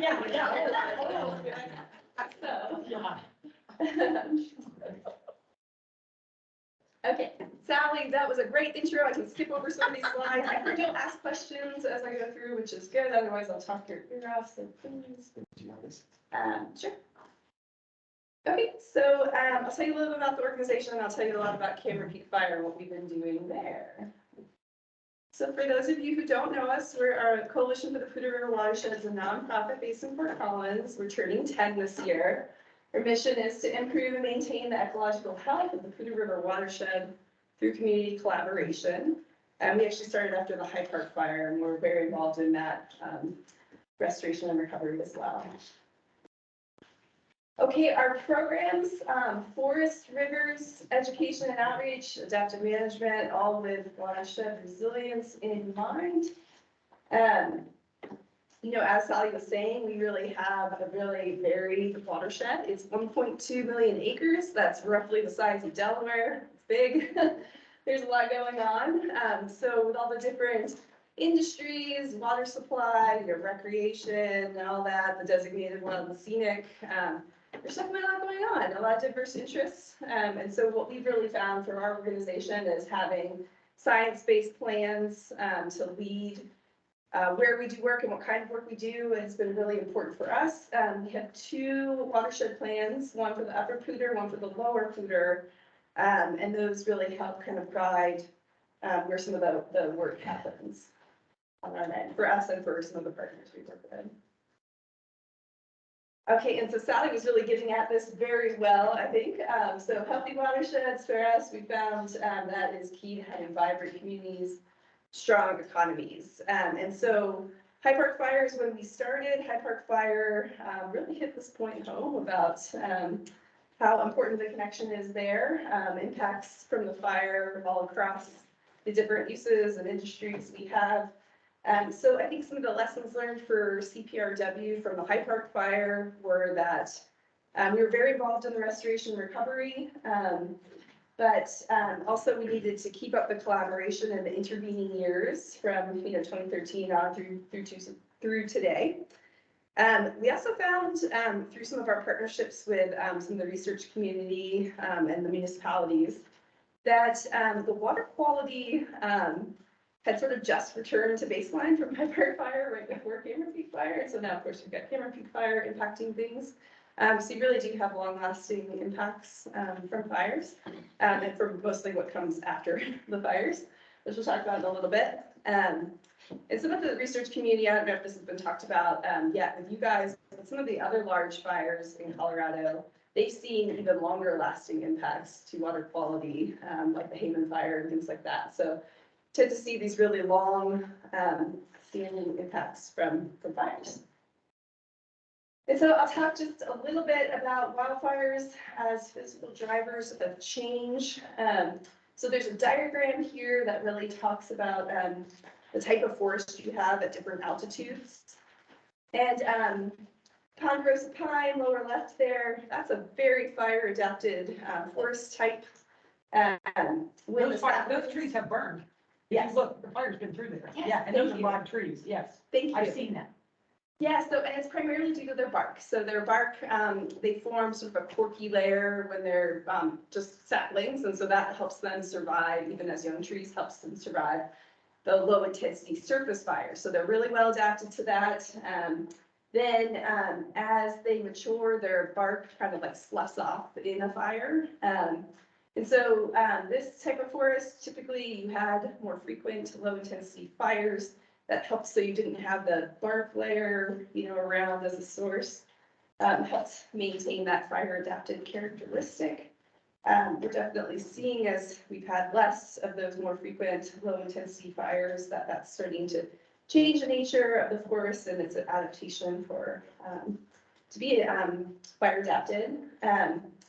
And then sort of as we get into the higher altitude forests, you have a different mix of species, start to have those lodgepole, but also the subalpine firs and spruces, and those have historically been less fire adapted. And so I just mentioned all that because Cameron Peak Fire hit a larger portion of a high altitude, and maybe you guys have talked about that a bit. So not an area that had historically been as fire adapted. So important to know. But so wildfires, we need them. We'd like them to be more frequent and less intense because we start to get really intense impacts as they grow in size and intensity. Over the past 10 years, we've had quite the fire activity in the Poudre. So this map just shows you all of them, and the dark blue is the full watershed, the Delaware-sized watershed. So I'm sure many of you remember 2012, and Hewlett Gulch was that little fire that came first, and then Hyde Park fire right after, which I think at the time was the state's biggest fire. For about 3 days until the one in Colorado Springs. There you go, thank you. I was like, that good she does. This is good. Wallow Canyon beat us like days later. Yeah. Yes, okay, all right, so, yeah, so 2012, and then, of course, in 2020, we have the biggest wildfire in state history, so over 200,000 acres, like Sally was saying. So I guess I'll just mention a couple things that I think are really interesting. I like this area, because it burned twice. I spent a lot of time in that area, which is maybe not what people would have necessarily expected, but sure did. How much fuel was there to burn? Yeah, it's kind of interesting, you can And see. 8 years difference separation? It was a pretty high severity burn in that area. It's kind of over in that Monument Gulch, Ratville area off of Henry Park Road. Pretty intense fire in there. I was surprised. I'm not the forest person. We have a forester, but walked that area quite a bit with him. So, so it did burn more frequently than maybe to be expected. And that's important when we think about reforestation, which I'll talk about in a minute here. Can I make a quick comment about Yeah, that? There's been a very cool white paper written about how fires help divert fires. And so you can see how Hewlett Gulch, Hyde Park went around it, and then Yeah. Cameron Peak went around Hyde Park. You know, I live in the middle of Hyde Park, and Cameron Peak was raging down on us. We got evacuated 3 times that summer. But it diverted and went down the Buckhorn because the Buckhorn didn't burn in Hyde Park. Yeah, great point. So it's really interesting how, yes, we can stop fire with fire. Yes, absolutely. That's a really good point. And I think they've seen it up in over in Red Feather. They had some areas that were treated to reduce fuels, and then they saw different fire behavior. You can't say it's definitively because of it, but I think I agree. Seems like it did. Yeah. Do you know what percentage of the watershed, like these fires, the coverage of the area? Oh my, you're gonna make me do math. That is so hard. Okay, so so there's still a lot left to burn, I guess, Yeah. this could be my final point, but, yeah, so you're looking at like 300,000 acres here, and it's 1.2 million total, but not all of it's forested. I don't know of the total forested, but it definitely feels like there's still a lot left to burn, in some ways. And everything inside those circles didn't burn either, Right. you know, so that's the piece, yeah. Good point, yeah, definitely, mixed severity, I think, it was around 36% was, high severity burn, and we'll talk about that in a minute too. So, yeah, so lots left to burn, even within the circle's good point, and then the blue is the full watershed. Okay, yes, so Cameron Peak Fire, we like to put the slide up because it shows you the phases and all the people involved, and it's just an overwhelming figure, I think. So a lot of people involved, a lot of phases. Coalition for the Poudre River Watershed has been involved pretty much in everything except for the direct fire response. So just wanted to point out that we really think we played a role of a convener and collaborator amongst all these different folks working on recovery and restoration. And also wanted to mention the future planning and mitigation. CPRW does not, even though I work on post-fire, our work is not just focused on post-fire restoration. We have a forester who leads a very proactive forest health and fuels reduction program. And so that work continues, and they actually hired me because they didn't want him to spend all his time working on post-fire stuff instead of continuing to work on the proactive mitigation work. So this is pretty basic, but always fun to point out. So what are we worried about with fires? Well, primarily sediment, excess water, flooding. And so on the diagram on the left, you have an intact forest and maybe your typical summer monsoon storm. And in this case, you have a canopy to intercept some of the water. You have a layer of leaf litter to help absorb the water and help with groundwater recharge. And so you'll see that you have less of the water and sediment just coming off of the hill slope and going right into the river system.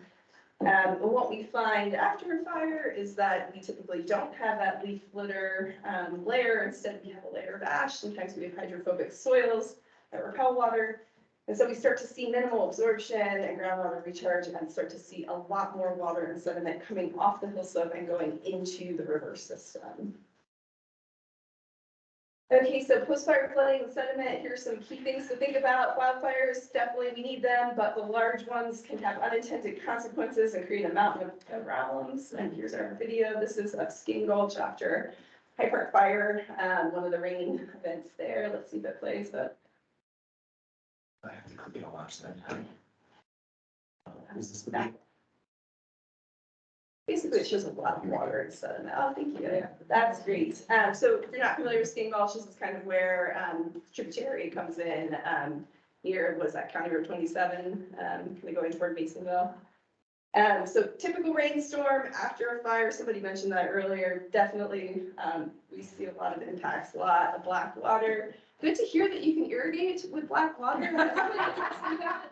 Actually, at a presentation, if there were beneficial uses of the black water, and I was like, we've heard that it can work for ag, but, yeah. And then of course you see that you kind of see this riprap along the road, lots of impacts to roads as well. All that extra water and sediment. And then, of course, you guys talked about Black Hollow earlier. This was in 2021, this summer. This is right when I started this show. So yeah, pretty average summer monsoon storm. Caused a heck of a lot of damage, and unfortunately, of course, those lives were lost. So pretty sad and scary event, and the canyon was closed down after this. We were up there because we were still doing work, but it's kind of an eerie time to be up there. And so that is what you see, unfortunately, after these bigger fires. And Ironically, you're in a place that obviously didn't burn. Yeah, at the bottom, the drainage, however, I always felt that everybody should have to walk this drainage. I've walked it a lot. You do not want to live at the bottom of this drainage in its current state, maybe ever, but also in its current state. Just a really, there's a lot left that could still come down. So it's a pretty hazardous place. It ranks really high for having, it ranked even before this happened, for having a high probability of debris flows, and that is. What do you do with all the debris, all the wood? Yes, I think Sally was getting at this a little bit, but the county. Yeah, I saw it on your slide. So the county removed a lot of it where they could. Then it went on to Forest Service lands, and they have different rules about how removal can occur there. So they actually used, I think, a conservation corps for like 2 summers, kind of picking out some of the debris. Some of the debris we saved, like the big, the usable wood, and they used it for a project they were doing, a post-fire project they were doing, Greeley was doing in this area after. So mix of things, a lot of hauling off stuff, for sure. Okay, so yeah, just a kind of summary slide that, post-fire, we start to see things that worry us, altered watershed processes, excess sediment and nutrients that can persist for quite some time, debris flows, flash floods, washed out roads, water quality issues as a result. So with these concerns in mind, our post-fire program has 3 key components: aerial mulching, which Sally touched on a little bit. Something we've been calling point mitigation. These are just more in-channel restoration type projects. I'll show you some examples. Reforestation.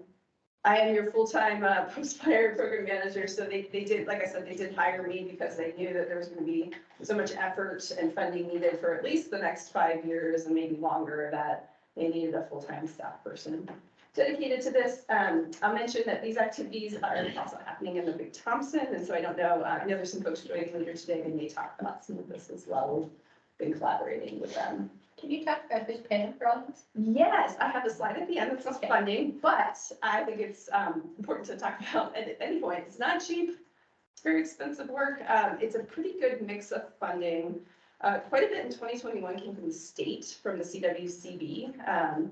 Also funding from the City of Fort Collins, City of Greeley, Forest Service, thanks to Sally and other folks' efforts over last year. Also, Community Foundation provided us a really instrumental grant. And there's someone else I'm forgetting, and when I get to that slide, I'll do what I remember.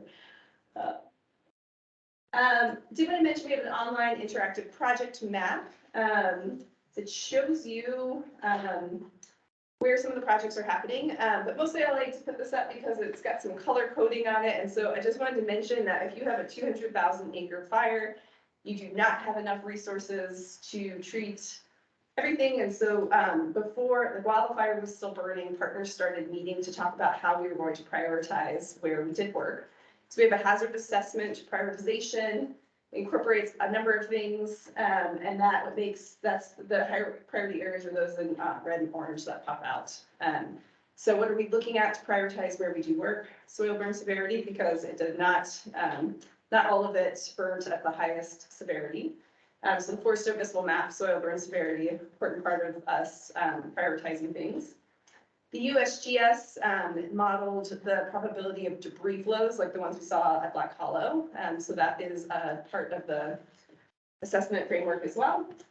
The Colorado Forest Restoration Institute, based out of CSU, mapped the potential for hill slope erosion. So if you remember that slide I showed you where you see the water and sediment coming off the hill slope into the stream. There's a model out of CFRI that shows you the areas that are expected to have the most erosion. And then the last layer in there is a road density layer. So we find, especially with all the dirt and gravel roads are really good conduits for water and sediment post-fire. So it's good to know what your road density is, where the roads are, because it often leads quite a bit to sedimentation post-fire. So again, the orange and red are the ones that popped out on our hazard assessment as being the highest priority areas. And then these other colored blobs are some of the projects we've been doing the last few years. And so we try to really focus those in the orange and red areas if we can. We always do field verify things. Things can change over time. So, so I've seen a lot of these burned areas, and sometimes you get to an area that's red and parts of it don't look as bad as you thought. They're recovering on their own. Those don't need our limited time and resources.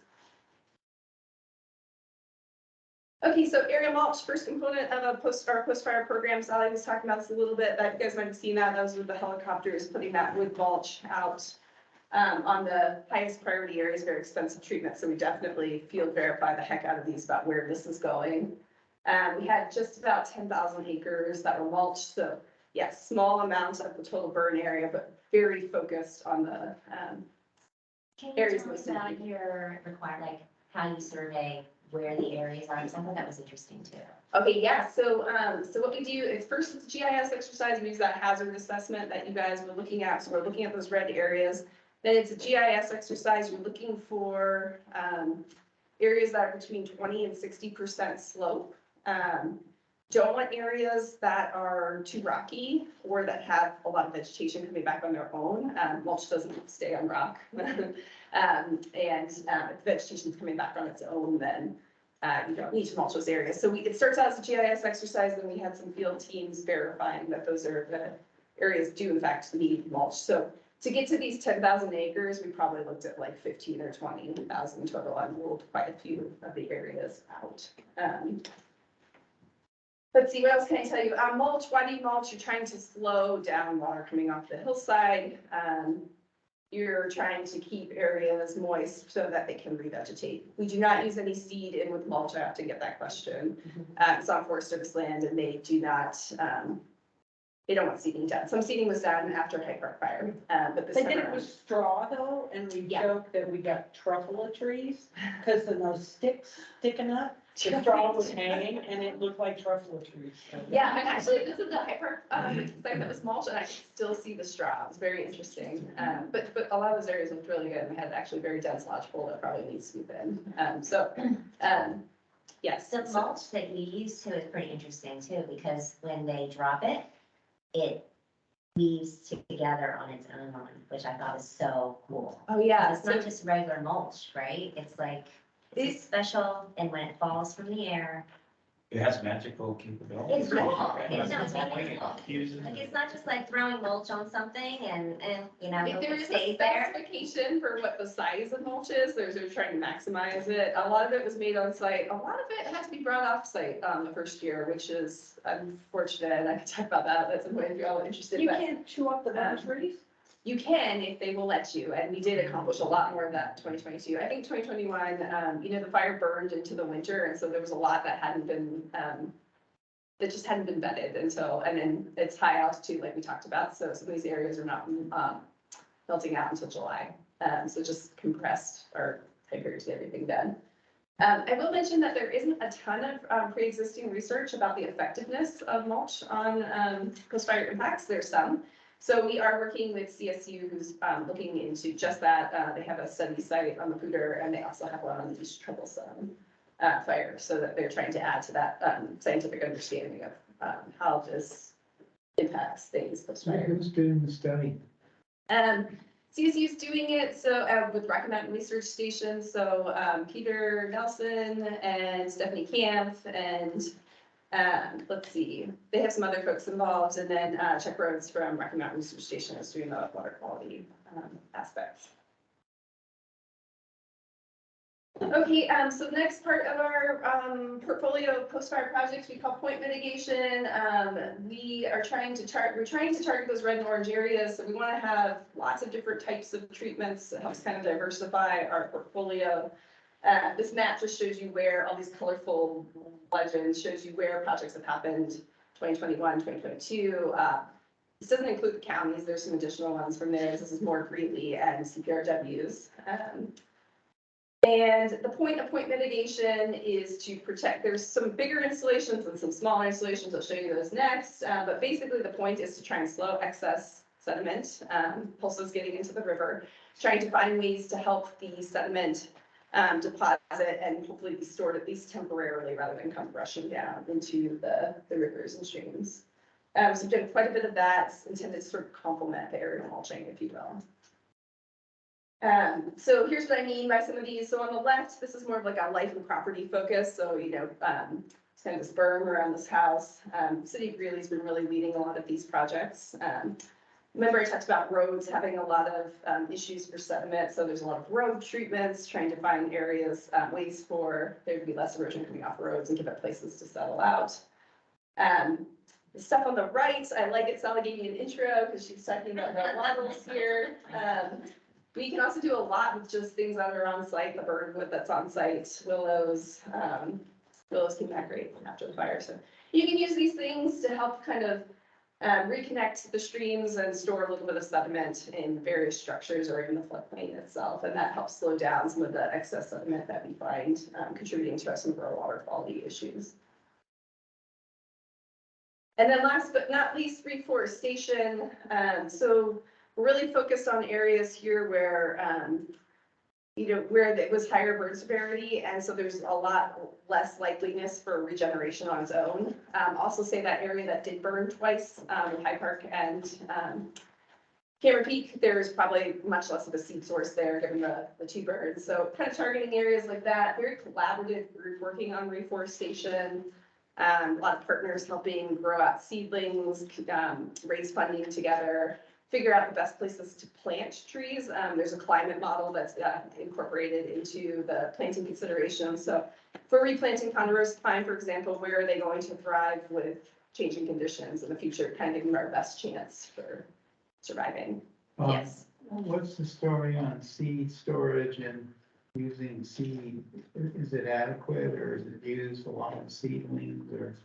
Yeah, so people have been trying to do seed collections that are local, because there's not enough seed in this area. So that's definitely a known shortfall for the amount of reforestation, even interest funding, so on. There's a shortage of seed for sure. So there's some new nurseries working on that, and the State Forest Service is revamping theirs. So hopefully that'll be alleviated over time. But definitely is one of the shortcomings at the moment. Dumb question. Do you have a strategy for keeping the deer and elk from eating your little trees? Oh my gosh. Oh my gosh, I know. I planted 100 trees post Hyde Park and I probably have 30 of them left. 30, and that's they're, pretty good. and they're about chest high now, so they're a little safer from the deer and elk. Yeah. We lost a lot that first year. Yeah, I can imagine. Yeah, I think the percentage is pretty low. What we've been mostly focusing, because we can't control the deer and elk too much, is more trying to find like north facing aspects that have a shade object. So trying to be really strategic in my best practices, so that they have their best chance of survival, but I don't really have a good one for All right. here now. Yes. Do you have opportunities for young kids to get involved in efforts like this? It depends how old they are, and it depends what day it is. Give me my card. Just depends like where they're planting. I think they have had some kids out on some of the days. But some of the sites are not conducive, I know, because I thought about bringing my 3-year-old and I thought, no, that's just not gonna work. And it's hard work. It is hard. So yeah, they use these like really heavy dibbles to really make sure you're getting the root depth. So another best practice, but I think there might be some opportunities for kids. Yes, Brad? Sheena, you used a lot of wattles, the hay things that are tied together. right after the fires and the floods. And assuming that, as we go forward, things are settled down, what's the market, or how many wattles will you continue to use? Is it like whoever runs that business is like, yeah, we've got jobs. And it's kind of an odd question if we have a property that we're looking at that open space. And on the property, I think they make those things. And so I'm kind of trying to figure out how we How do good both it is. open space and then wattles. Yeah, I think we'll probably, on the bigger side, we'll probably use less this year. You should ask Lily Thompson also, what they think. But I think that those folks will always have a good business because people just use those on normal river restoration and construction projects as like a PMP for sediment coming down. I don't love using them because, well, okay, you can get the biodegradable ones and they're very expensive and we do that where we need to, but if not, you have to go back and take them out. So extra labor. So especially if they make the biodegradable ones, I think that's a good market. They're very expensive. Yes. Okay, and then funding sources, like I said, it's definitely not cheap. We were joking that between the forester at CPRW and I, that like it's $3,000 an acre to treat an acre before or after a fire. And so we very much prefer before because there's all these other costs after that probably. We're not getting in that $3,000 an acre, but that's how much it costs to mulch it. It's not true. Some of them are lower, but average. And then the point mitigations also can be expensive. We've been using hand crews. So where we can, that's a lot cheaper type of labor because you don't have the heavy equipment. But here are some of the funding sources. I think who I forgot was the NRCS and the Department of Health and Environment. We've had a lot of funding from them on the Cougar side for post-fire stuff when we're concerned about sediment and water quality. I understand on steeper slopes, it's $6,000 to $8,000 an acre. We have not found that pricing in our watershed, but that may be true elsewhere. A lot of the pricing has to do with where the landing site can be for the helicopter and what the road looks like to get up there. So you have to be very strategic with your landing sites. And then you can really only treat from that landing site like around a 2-mile radius for the helicopter. Otherwise it is cost prohibitive. So Rich, to your point, maybe there are some treatments people are considering where they have a bigger range for the helicopter. But as you can imagine with fuel and everything else for the helicopter, it's really expensive. So you try and keep it really within that 2-mile radius. And your treatment before and after doesn't include the cost of fighting the fire in the first place. I hate to do this. Which is orders of magnitude more than that. Absolutely. I Like hate to do this, but we have another speaker. We're running out of time. I This is my last slide. apologize. That's it. This is it. So I just want you to know, lots more to come. We're still doing point mitigation. We're still doing reforestation. We are still doing proactive forest health. We are a founding member of the Northern Colorado Fireshed. Helps to have a really strategic way of treating forests before you have a fire. So to your point about cost, definitely, definitely the way to go. And then I wanted to mention we are updating our upper resiliency watershed plan. That was what I mentioned on the first slide. That was done in 2017. We've had a lot of things happen since then, including the Cameron Peak fire. So that is big stakeholder group involved in helping with the updates and keeping folks involved that way, and that'll help guide some of our additional long-term work. I'm sorry I went over. I tried. Oh, it was awesome. Let's thank Shana. Thank you for letting us sit down. Eric, so you are such a great group that we even planned for a 20-minute discussion area that you already wiped out. But your questions are so good, I hate cutting it off. So this is Eric, and I can never remember how to say her last name. Patgandi. Good enough. I had to do this last time too. He's the Assistant Attorney General for the City of Fort Collins. He's going to talk a little bit about wetlands, habitat. Shana and Dale, just a heads up, I was hoping we could have a class discussion. We're out of time. Okay. So you're free to stay or you're free to go. So.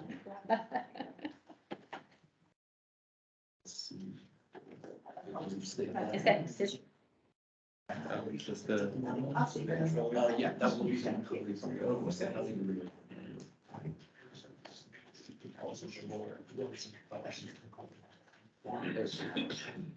All right, hi everyone. My name is Eric Patyandi. I'm the in-house water attorney for the city of Fort Collins. Pretty much every time I've given one of these talks, one of my city council members has been in the audience to keep me on my toes. No doubt the case. And this is sort of a little presentation, kind of go through a few of the environmental water projects we're doing. These are just some local ruffians I try to keep my eye on in the basin. Just a little overview of what I'm going to talk through. The city of Fort Collins, which is who I work for, we have a number of water-related projects we do that have environmental uses.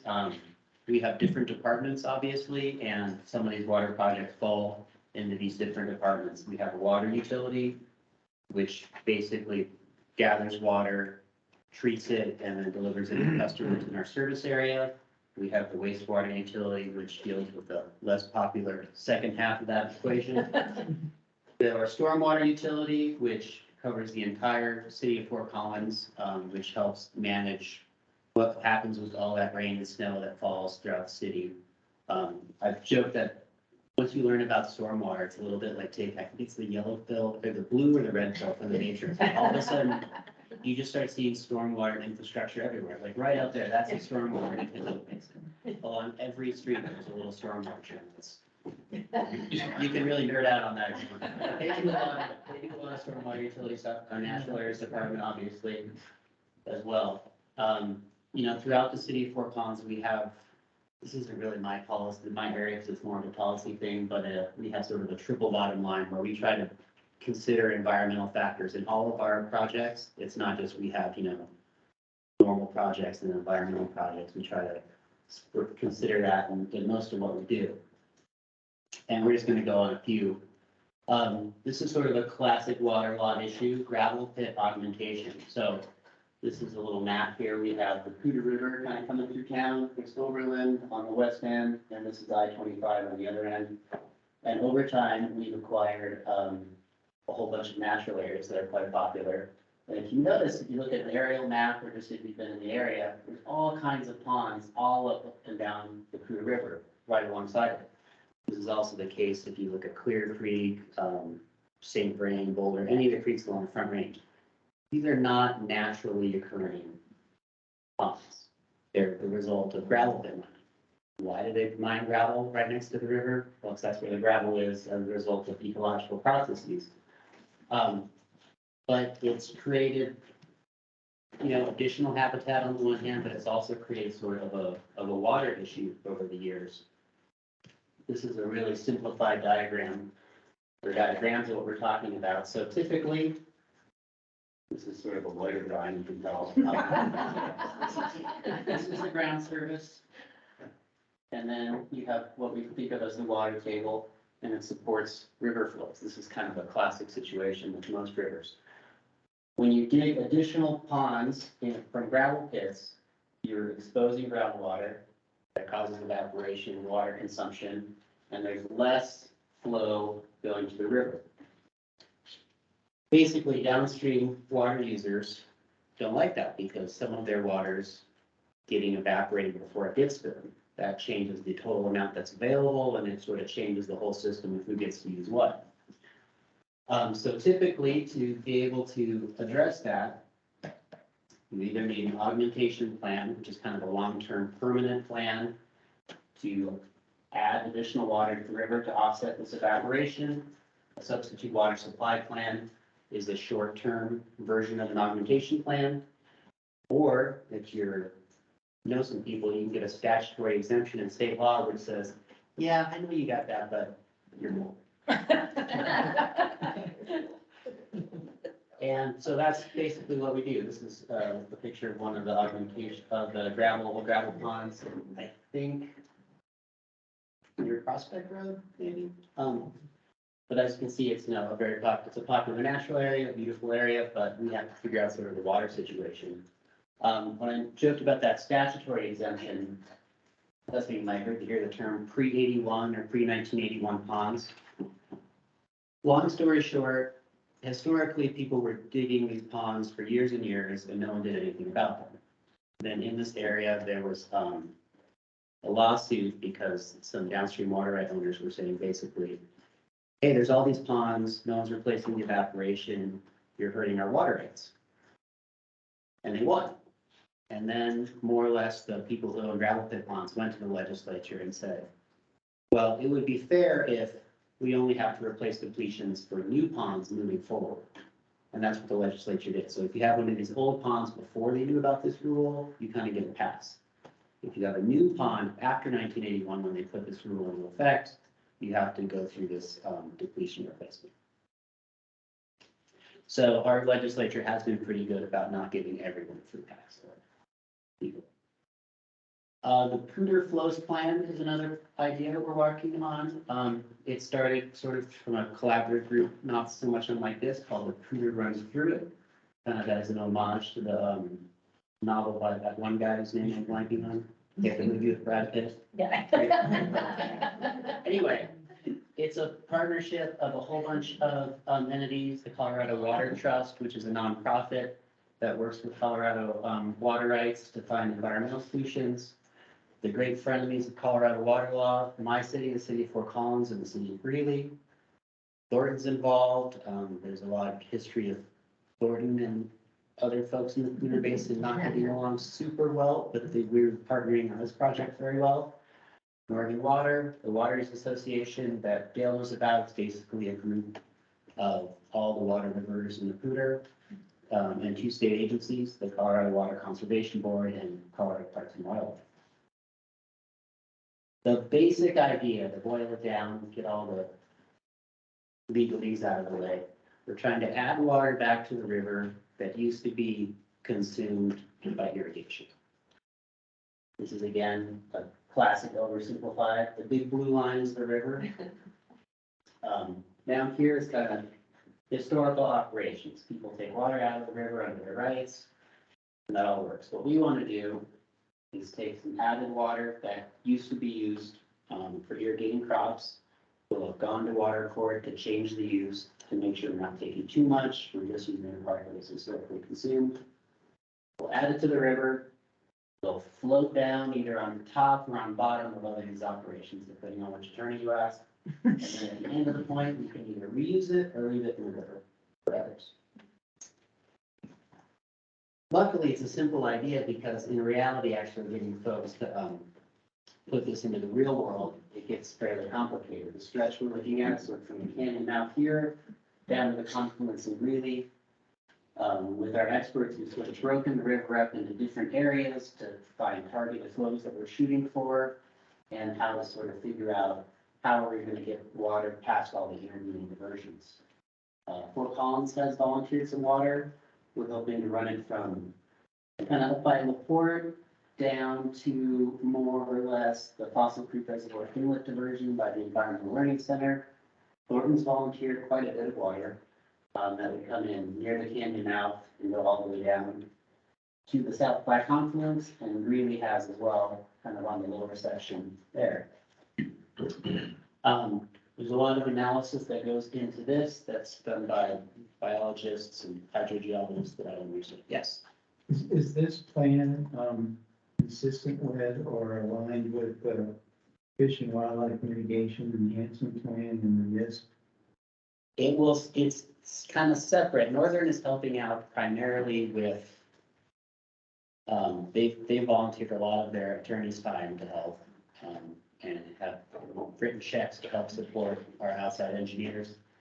Because of the type of water rights NIST has, Glade Reservoir is going to be up here, they're not able to volunteer water for this plan, but they have been very supportive, and it does help with their mitigation plan. We are in the gauntlet of water court at the moment. We filed our application in April 2021. We've been working with opposing parties. We'll probably have a trial set, but there's a lot of people who want to set trials in the water court, so our trial probably will be set for 2025, but we're making a lot of progress and hoping that we will not have to have a trial and kind of come to a settlement and be able to move forward. And the last project, the big one we're working on, is called the Halligan Water Supply Project. This is Halligan Reservoir. It's along the North Fork of the Poudre River, kind of between 287 and Cherokee Park Road, about 25 miles north of Fort Collins.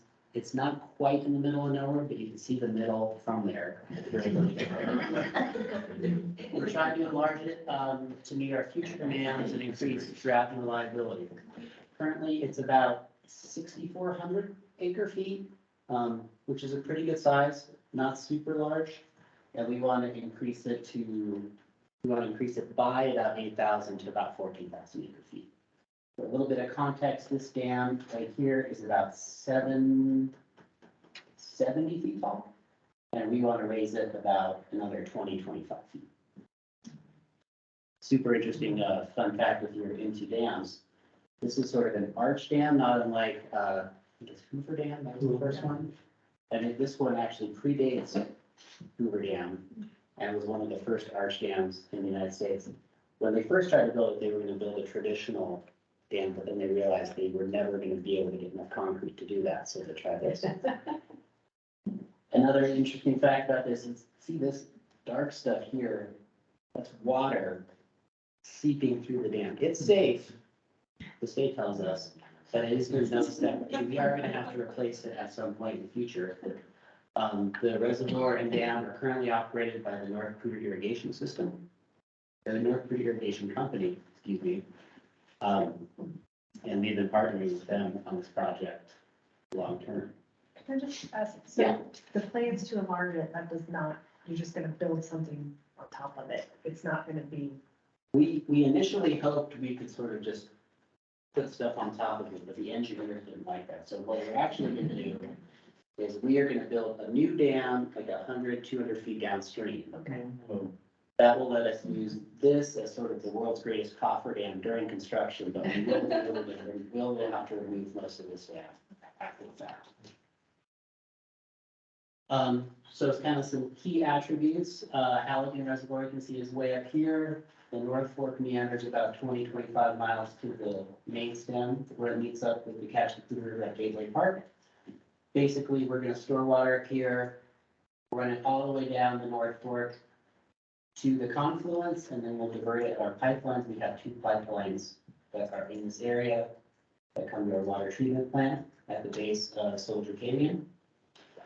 Kind of as part of the federal permitting process, they make you look at alternatives for other projects. So we've had to analyze those with the cohort. The federal permitting process it's long. Say other adjectives, we're in about, NIST was in the federal permitting process for 20 years before they got their decision. We're at about, I think, year 15 or so. So it's a long process. And it's an expensive process as well. The burn rate for these projects is at least $1 million a year. It sort of increases as you get through them because you have to hire a lot of consultants. Basically, the way the process works is you as the applicant show up and say, this is the project I want to do. The federal government says, that's great. We're going to tell you what project you want to do. We're going to analyze it, but we don't have the staff to do it. So we're going to hire consultants. We're going to tell the consultants what to do, and you're going to pay them for what we tell them what to do. Sort of the economic incentives are really interesting. And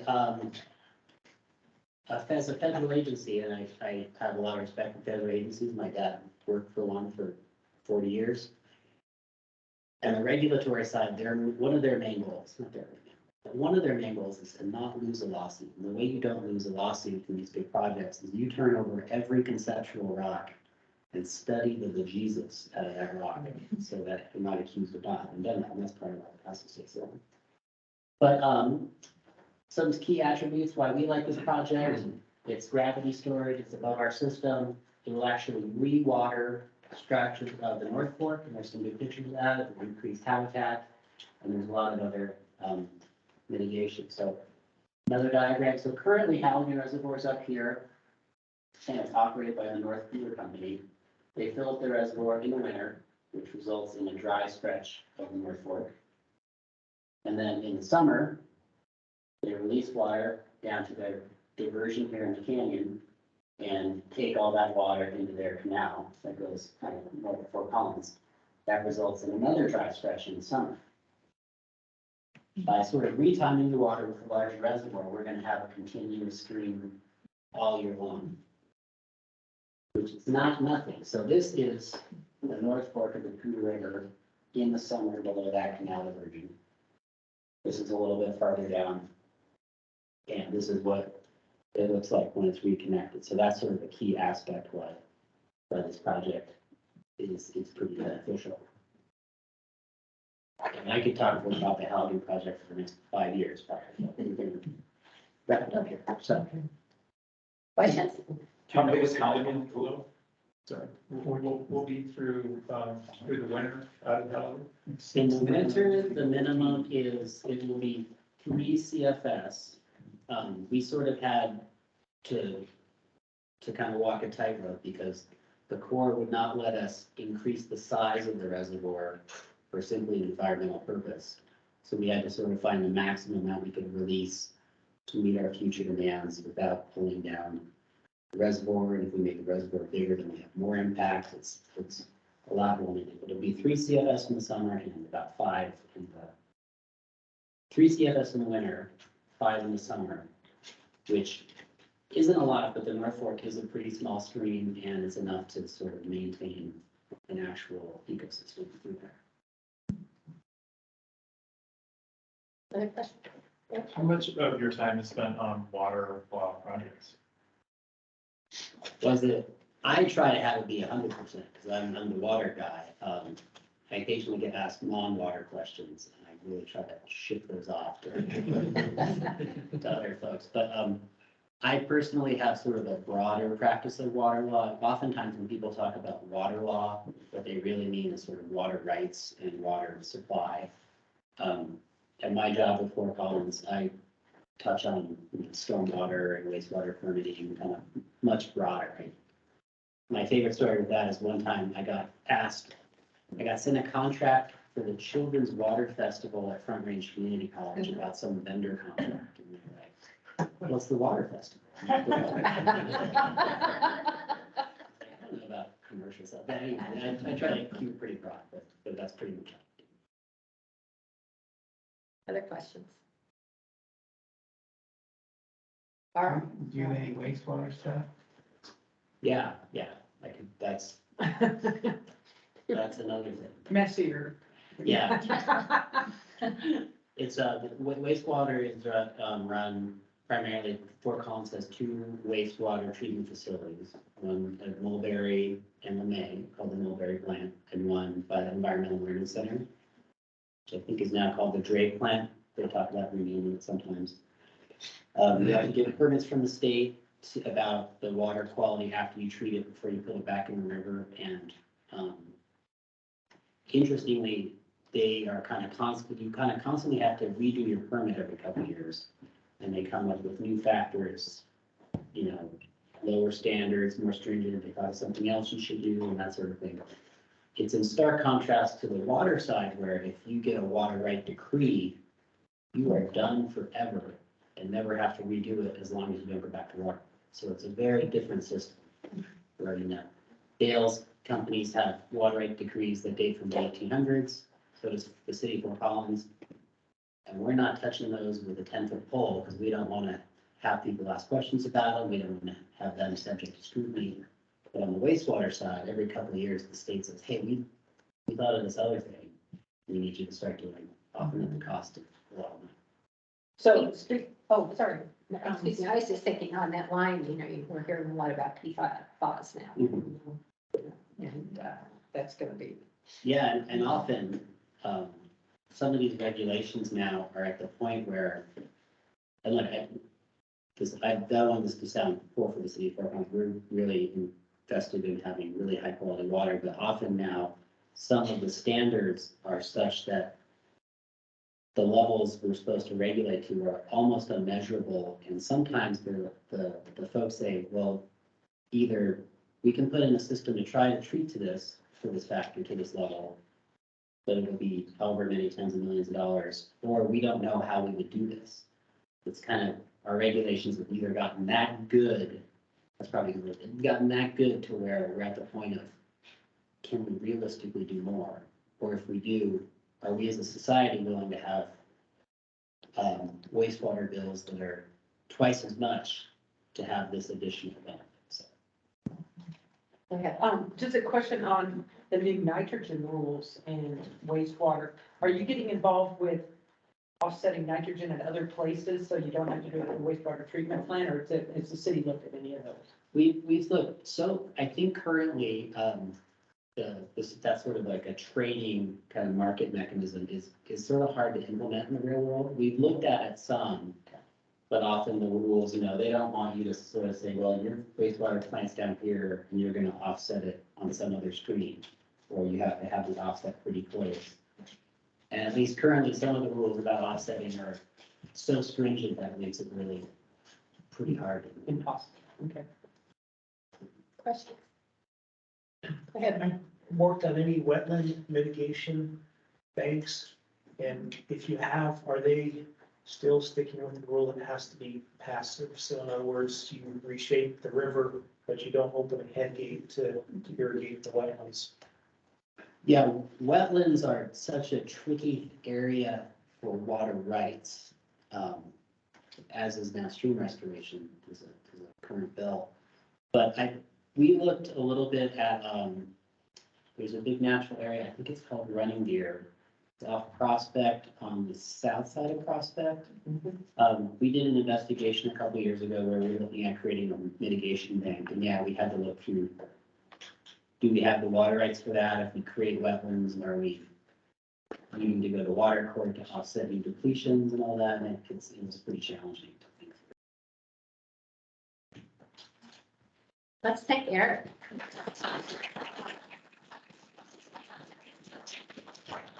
And another thanks to Shonda and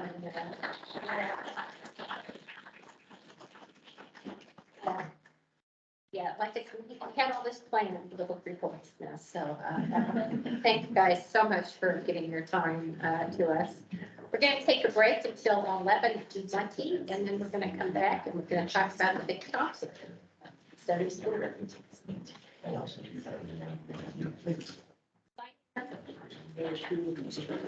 bringing stuff. Can we pass it forward here? Yeah, y'all can give me your UC, that would be.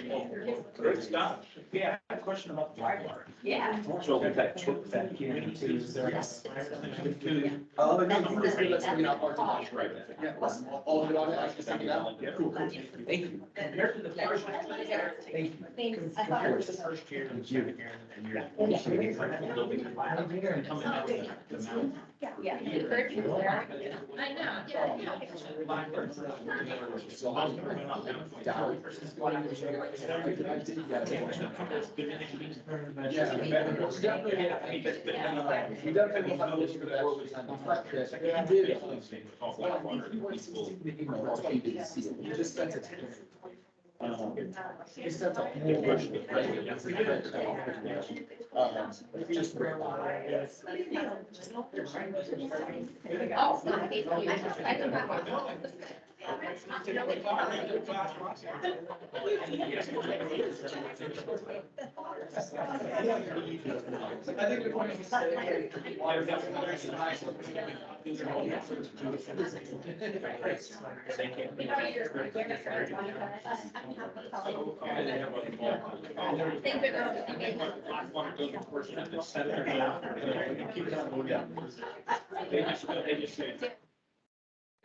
There's a lot of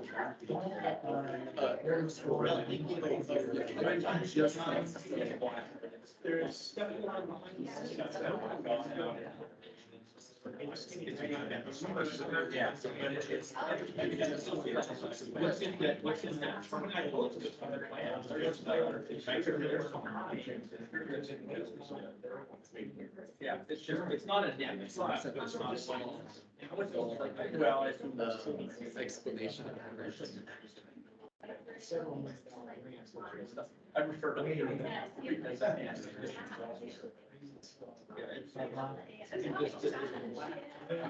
Going forward.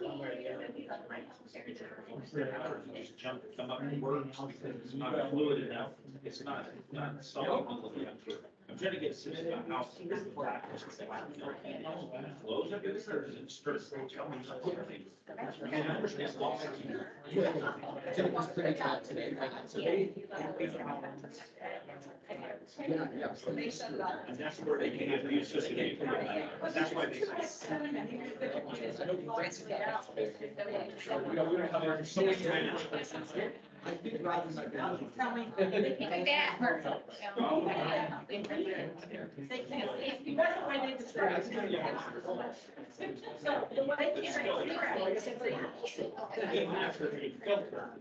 It's been long. Watch for a food.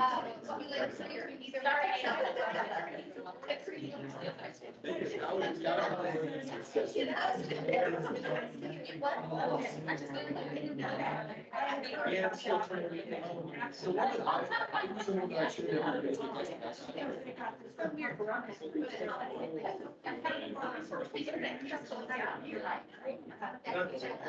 Oh, really? Yeah, no, we do, yes. That's funny. It definitely might take some power away from the normal $100. That's fantastic. Thank you so much.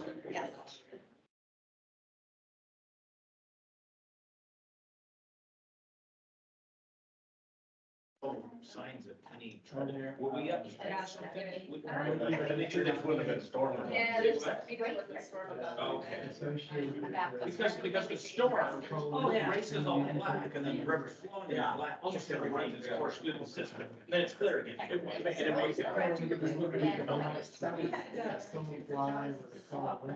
It's.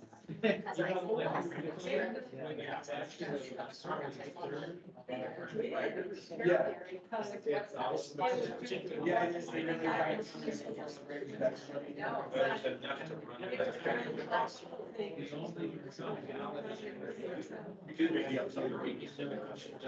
So if you make it very slow. 35 years. And then do the aerial. Yeah. No, it's still black. No, it's complete. It's gray. It's also very tender and not.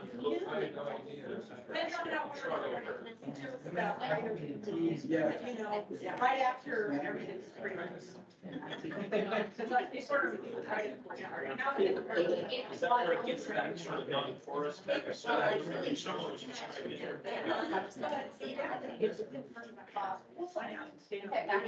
And within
Next.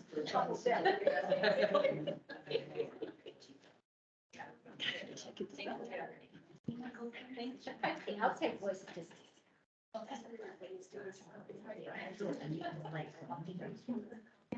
So as promised, you know, the interesting thing, those of you who have done these kind of, planned for anything like these collaborative discussions and educational pieces, know that you have to just kind of go with the flow. We have two speakers to talk about the Big Thompson projects. And Larry Rockstead is sick.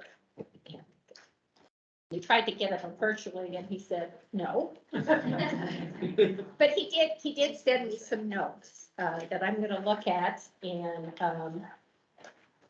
Chris has promised to help us out with that. Chris is from the stormwater, he's the stormwater division manager for the city of Loveland. He works with Larry and these different groups, so he's gonna just kind of hang out afterwards and then kind of go into a general discussion of what you heard this morning. And Chris said he's happy to stick around. So with that, Chris, I'm gonna hand it over to you and let you do the presentation. Okay, thanks. Pull that up there. Yeah. Same thing last time. One more time. It's just trying to keep you on your toes. One more time. Also, real quick, everyone, I just turned the air down, so it should cool down in here, or we can crack the door to get too warm. Yeah, thank you. Glad to be here today. Again, my name is Chris Carlson. I work for City of Loveland. I'm the Stormwater Division Manager with the city. I'm happy to talk a little bit about the Big Thompson River, some things going on with the city. A little bit of my background. I'm Colorado native. I graduated from CSU, a civil engineering degree, and my whole career has been in the water world of things. And so probably half my career has been private sector and consulting, and the other half has since been with City of Loveland and the Public Works Department, now leading the Stormwater Division, which is heavily involved in river work in waters, floodplains, flooding, that type of thing. And then I do some private consulting also on the side. So that's a little bit about me. So today we're talking mostly about the Big Thompson River Corridor Master Plan. And I'm not sure how, probably people have varying levels of familiarity with the Big Thompson River, things going on in the Loveland corridor or outside of Loveland, Big Thompson. Most people are familiar with the canyon, to drive up and down to Estes Park and get to see some of that. So we're gonna go a little bit into the master plan, hoping to show you where this has come from, like why a river master plan, what's the purpose of it, what are we trying to accomplish, and then there's some projects and a lot of, probably 30+ years worth of work ahead of us that's kind of started with this. So maybe thought we'd start, since we're talking about water and environment today, kind of let's all get on the same level. You may have already be familiar with some of these things, but first, like, what is a healthy river system? Because that's part of what we're trying to achieve with any work that's going on a river is get it to a healthy system. So one of probably the number one thing is it's resilient. Resilience, a word, means ability to bounce back after some like troubling event, some kind of difficulty. In the river world, that's flooding. So anytime we have a flood on a river, a resilient system, a resilient river will basically be able to bounce back quickly and cheaply. It can heal itself. We also have lots of infrastructure in our floodplains. Every time you go across a bridge over the Big T, the Poudre, South Platte, any of these rivers, there's obviously transportation infrastructure, but there's also oftentimes utility infrastructure that's underground, sanitary sewer systems quite regularly follow river corridors to get to water treatment or wastewater treatment plants. So there's a ton of stuff in a floodplain that is at risk to flooding. And so not only should our rivers be resilient, but our infrastructure should be resilient. Rivers clearly supports life. All of our drinking water, I know we all drink water at some point in here. All of our water comes from some river. If you're in Fort Collins, it primarily comes from the Poudre or from Horseshoe Reservoir, which is part of the Colorado Big Thompson project. Some of that water comes out of the Big Thompson River. And so if you're in Fort Collins or Greeley, you're probably drinking water that comes from the Big Thompson River. Some of that is native water within the watershed. Another large part of that water also comes from the Colorado River Basin and is piped through, so there's kind of a whole system there. But our rivers support life. They also support our health and safety. And so part of that is on the environmental side because it supports fishery, aquatic insects, wildlife, but then it supports people. A healthy river corridor, river system is going to be diverse and natural. So there is lots of diversity in a healthy river system, and there is a lack of diversity in an unhealthy system. And so I've got some photos I can point out some of this to give you a better understanding. Common things, a healthy river system is beautiful. Like we love nature, being able to get out in nature, walk on a river trail. If you like to fish, you like to watch wildlife, birds, that type of thing, it's going to be a beautiful corridor. If it is unhealthy, those things are going to be absent, or at least partially absent, and you may have a hard time enjoying it the same way you would a natural river system. It's a public amenity. And so particularly if you notice, back in history, where did our towns and cities initially start in Colorado?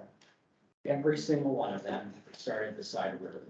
Now, there's reason for that. One is quick access to drinking water, and we have an agricultural basis in our state, so that's ag water. And so everything started near or right beside the river. And then as technology improves, growth occurs, we're able to pipe water out of those rivers to other communities. But the rivers are absolutely an amenity. They're also a public amenity for recreation. So they're, whether you like to tube, you like to wade, kids play in water, like to fish, kayak, all those kind of things. Rivers are used for public recreation. And so it becomes a great amenity. And then these last two here might surprise you a little bit more, but promoting economic vitality. And I know we're talking about rivers and environment today, but a healthy river system will promote economic vitality and ultimately will save money. And some of my slides will get to that as well. How would a healthy river save money? And so we can make a very good business case for why we should promote and work to get our river systems healthy. In addition to the more commonly thought, I think promoting a healthy river system, I think environmental aspects, and that's a big one for sure. And I'm going to talk a little bit about that. But there's also a business case to be made for that. So half of these photos here I took, maybe a little hard to see, a little fuzzy. This is from the 2013 flood, which not hit all of northern Colorado hard. It hit the Big Thompson River and Big Thompson watershed exceptionally hard. These photos were taken all in Loveland. So I asked this question, are we resilient? So you think about this river, what you see on these photos, the damages. So there's obviously buildings getting flooded. This right here, it looks like a lake. This is Highway 287, which is College Avenue in Fort Collins, but this is Highway 287. Lincoln Avenue, it's called in Loveland. There's not a river there. It's just water everywhere. That is where the Big Thompson River is, and it's all those buildings are underwater. Same thing down here. This is actually, right here is the bridge, the river channel goes right through here. So you see, we have all kinds of structures in this area. These are all businesses. These aren't homes right here where these photos are, but these are businesses underwater, suffered millions and millions of dollars worth of damage to private businesses, private infrastructure, in addition to all the public infrastructure that was damages. So without knowing very much, you could look at these like, well, we're probably not resilient because why did the world were these things built where they were? If there's a flood that has occurred, there will be a flood that's going to occur again in the future. And so we've got problems. Here's a picture of a dead brown trout. It's like lots of damages from a flood just through the natural ecosystem. So that leads us to like, why a river master plan and how does this fit into it? So a little bit of background, the, prior to the 2013 flood, had any plan for the Big Thompson River. There was no watershed coalition. There was not really much effort. It was, I'd say it was an ignored resource, even though it was a heavily used resource. And so as we started doing flood recovery work, the city alone had $37 million worth of damages to public infrastructure, like city-owned public infrastructure that all our taxpayer dollars paid for. The state of Colorado had more damages. Private citizens and businesses had millions more dollars worth of damages. So we start recovering from the flood, rebuilding, repairing, and it was very clear, like, we had no plan. And I knew this going in, like, if we have a flood, we're in trouble. That was one voice amongst many. But a flood sure wakes the world up to how do you recover? And so the interesting thing is, like, FEMA will provide, in this case, it was a presidential declared disaster. And so that allows federal FEMA money to come in and help rebuild, help recover things. But what the interesting with that federal money is it allows you to rebuild exactly back to the way it was before. But what if the way it was done before is really dumb? Well, that is what the money, you can rebuild back to the dumb way that it was.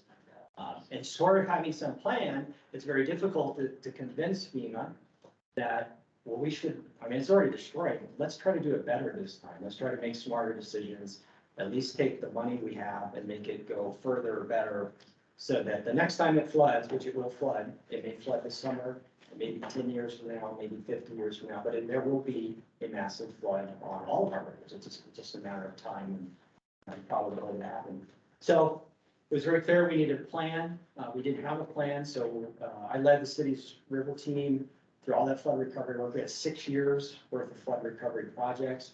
And I think we did a good job getting what we had to work with without a plan. So we immediately started changing the course of direction on how we were going to recover and rebuild these things. But that led to the need for a master plan. I went out and got grant funding for this. And part of the river master plan wasn't just how to rebuild something, how to improve our decision-making with infrastructure.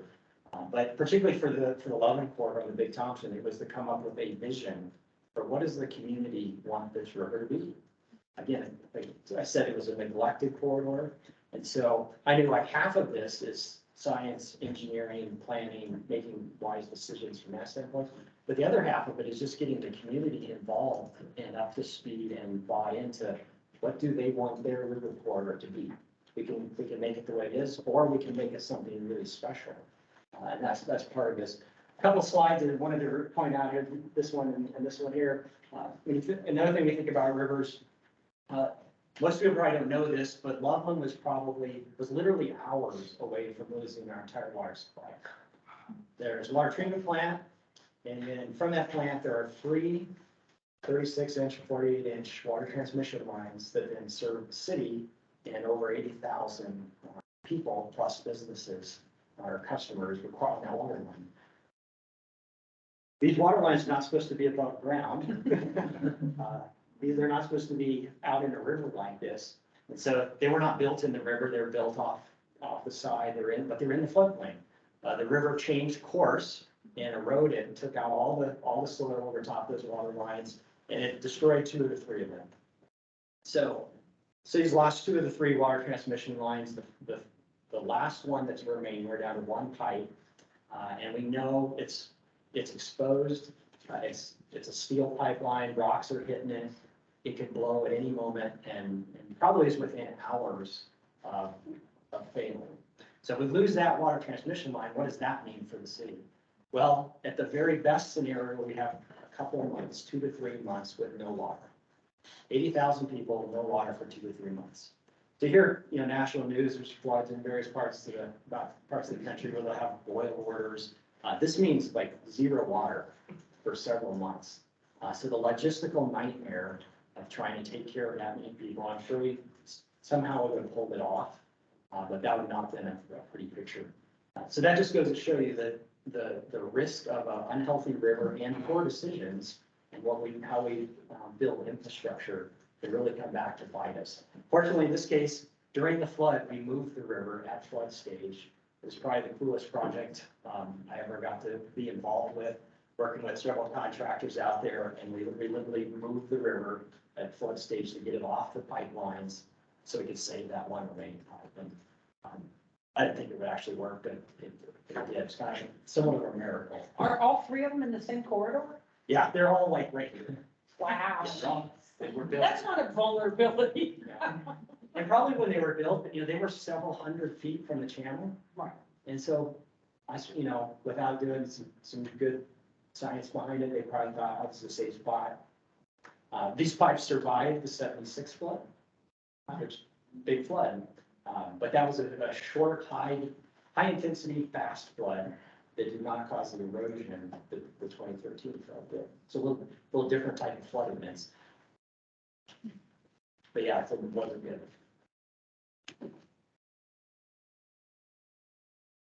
So what's the purpose of a master plan? So clearly we looked at some problems. So one of the purposes is how we address those. The big one for me on this one was vision. And I said that with the community we have to have a vision for the corridor. Otherwise, folks aren't going to buy into what we're going to do. And it costs money to do all this. And so if we don't have community support, we're really not going to go very far with it. So vision was a big one. Flood hazard mitigation. We know it's going to flood again, so we don't want to have it cost the communities $37 million the next time it floods, because that's a financial hit that it's very hard to take, as you can imagine. Wanted to improve resilience. Ecological restoration was another part of this. So I'll show you some photos of what that means and how the environment piece fits into it. This is an all multi-objective master plan, so recreation is a big part of it and trying to build opportunities, not just for a trail corridor, but for folks in the community or visiting the community, tourists, to be able to interact with nature along the river, whether that's riding a bike, going for a walk, walking your dog, fishing, watching the wildlife, that type of thing, all kind of fits in there. And then it was corridor management, because again, in Loveland and Larimer County, we had different levels of responsibility. Like, so I'm in floodplain management, so there are floodplain regulations that we're involved with.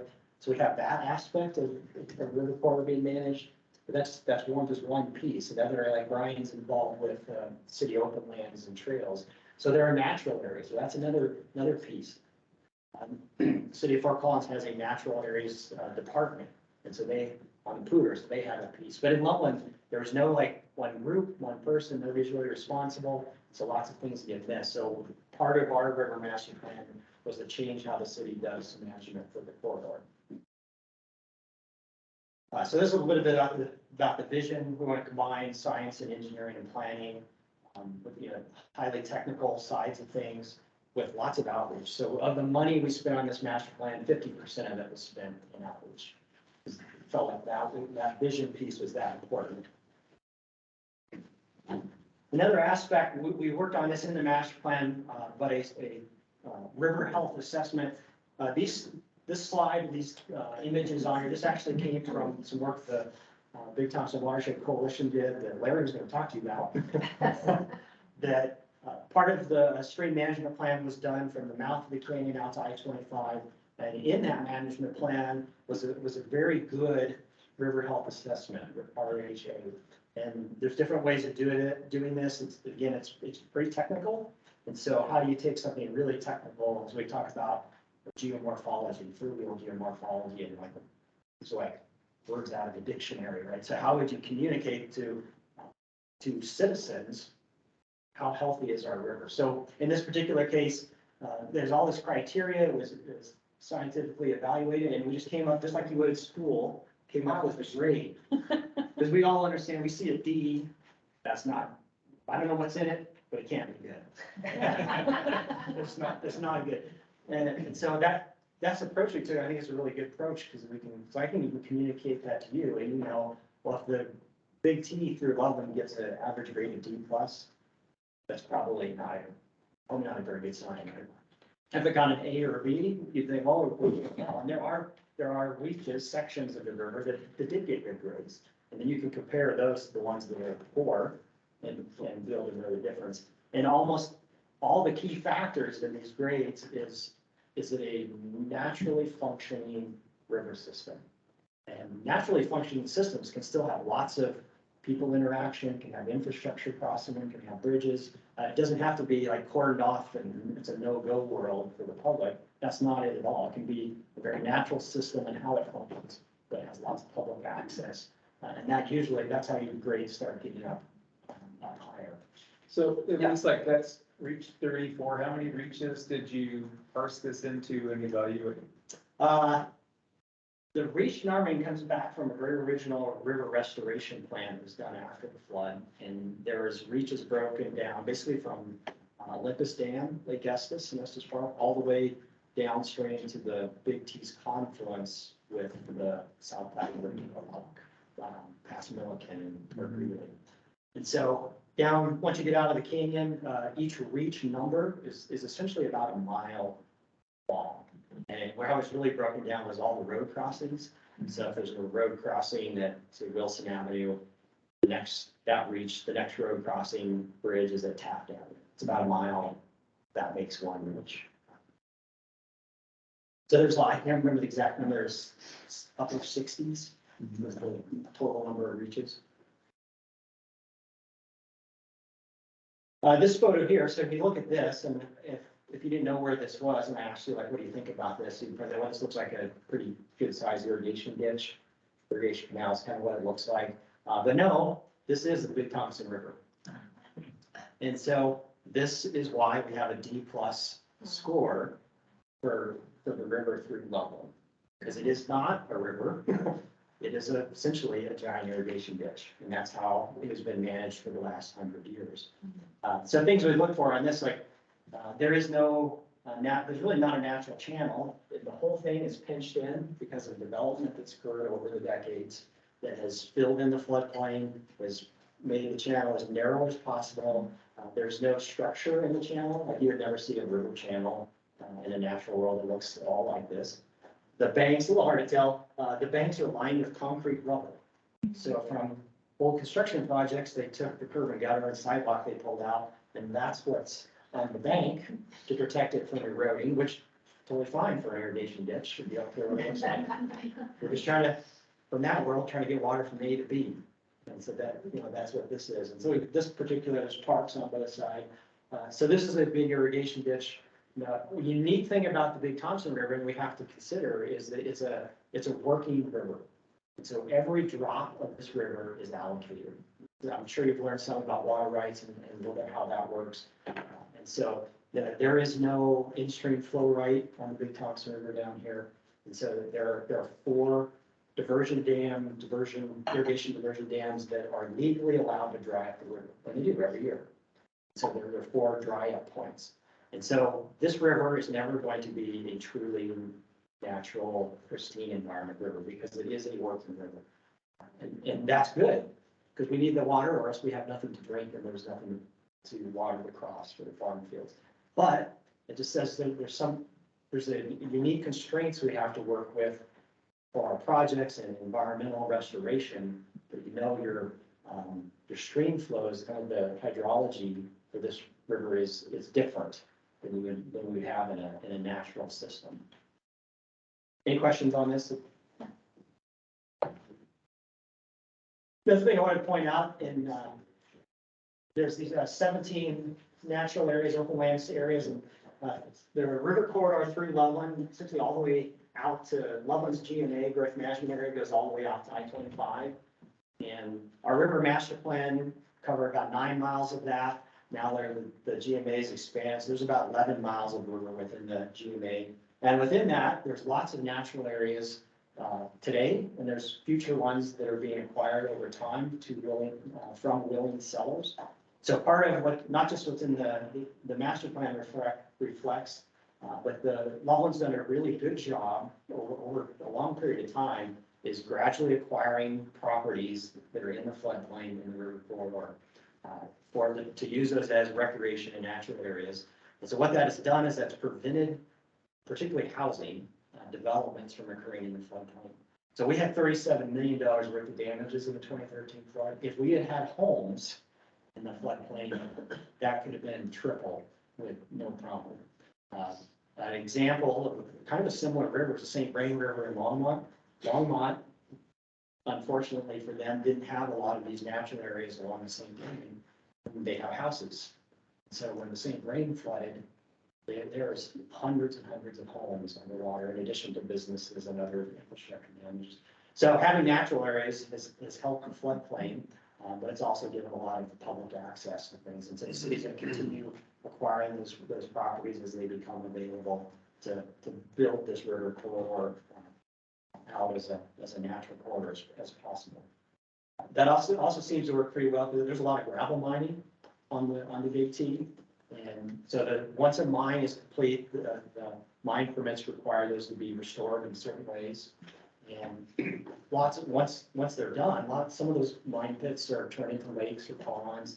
Sometimes they have to be backfilled. But they end up making pretty decent natural areas, and so that's one way the city can work with a private property owner. Once the project's mine has been reclaimed, there's not a monetary value anymore to that property, to that owner. So then the city can come in and acquire it and then restore it even further into a natural area.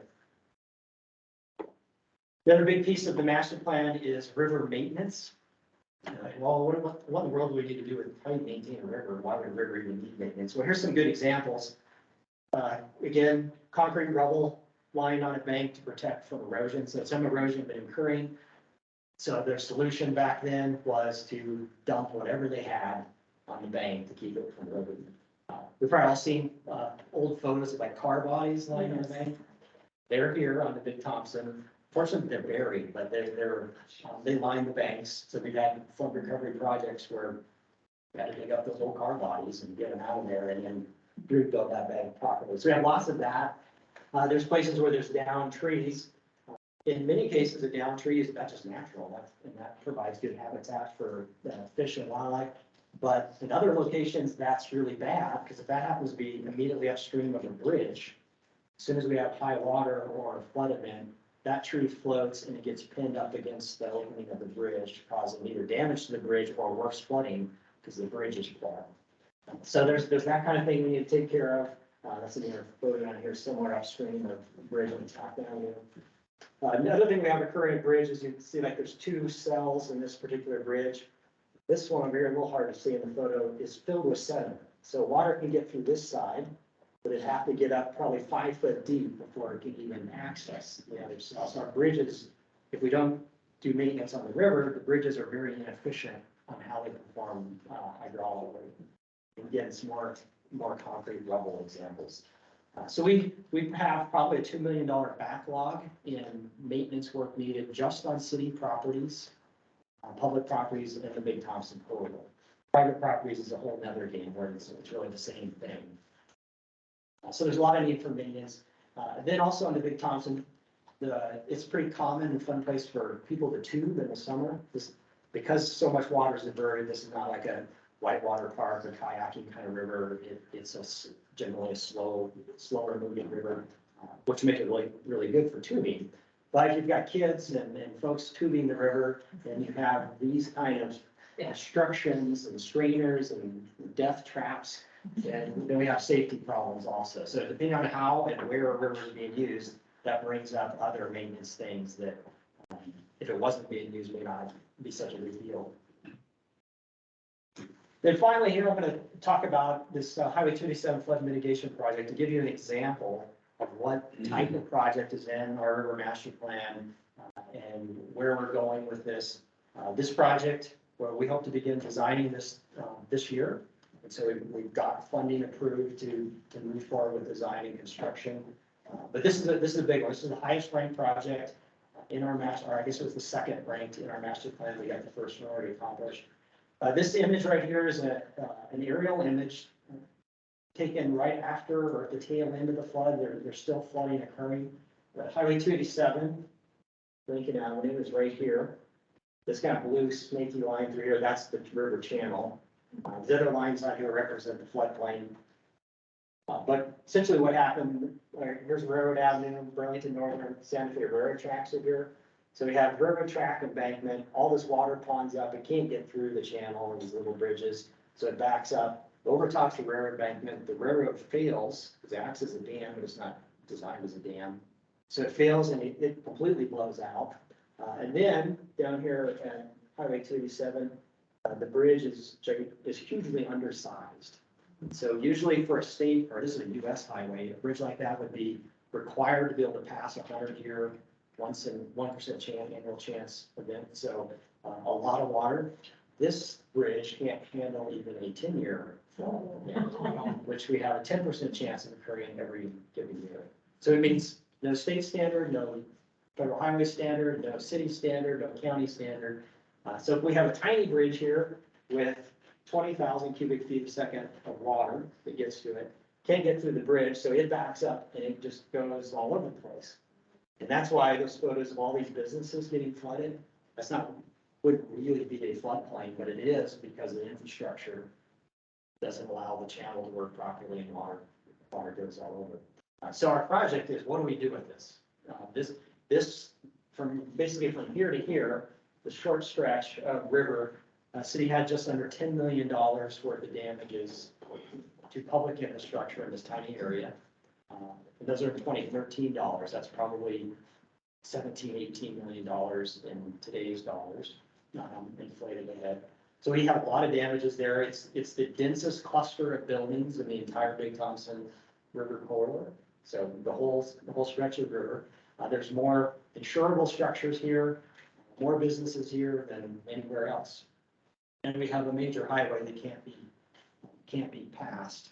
And this caused lots of problems during the flood because all the bridges were overtopped and it split city level in half. So you have half, really more than half of the cities on the north side of the river, but you have a fair bit of cities on the south side of the river. The two hospitals in Loveland are on the north side of the river, which people need emergency health care who are on the south side of the river. There is no way across short of a helicopter ride to even get to the hospitals during the flood event. We have, even the emergency flood infrastructure or flood recovery work, fire department, police department, everything's on the north side of the river, the south side of the river. No way to get through. And so that is a part of our master plans. We need this highway to not get flooded. So even just from an emergency response standpoint. Some more photos I've got here of buildings and businesses getting flooded. This is the railroad tracks here that were overtopped and wiped out. So the project, so we knew right away, we knew this years ago because this area floods pretty regularly. So the 2013 flood wasn't a shock to us or a surprise, but we know the bridge needs to be over double its current size. And we thought, well, that might just be it. It's a bigger bridge and then raising the highway up so water wouldn't overtop it in a 100-year event. But we do a pretty fancy two-dimensional hydraulic modeling, figure all that out, like, well, a new bridge doesn't solve the problem because even though that would convey all the floodwaters through it, the water actually can't get to the bridge because upstream, remember that irrigation ditch photo? It's this little tiny narrow channel. That alone can't handle the water, so water is going all over the place. And so it's spreading and flooding across the highway in different places where it could never get to a bigger bridge, even if we had a bigger bridge.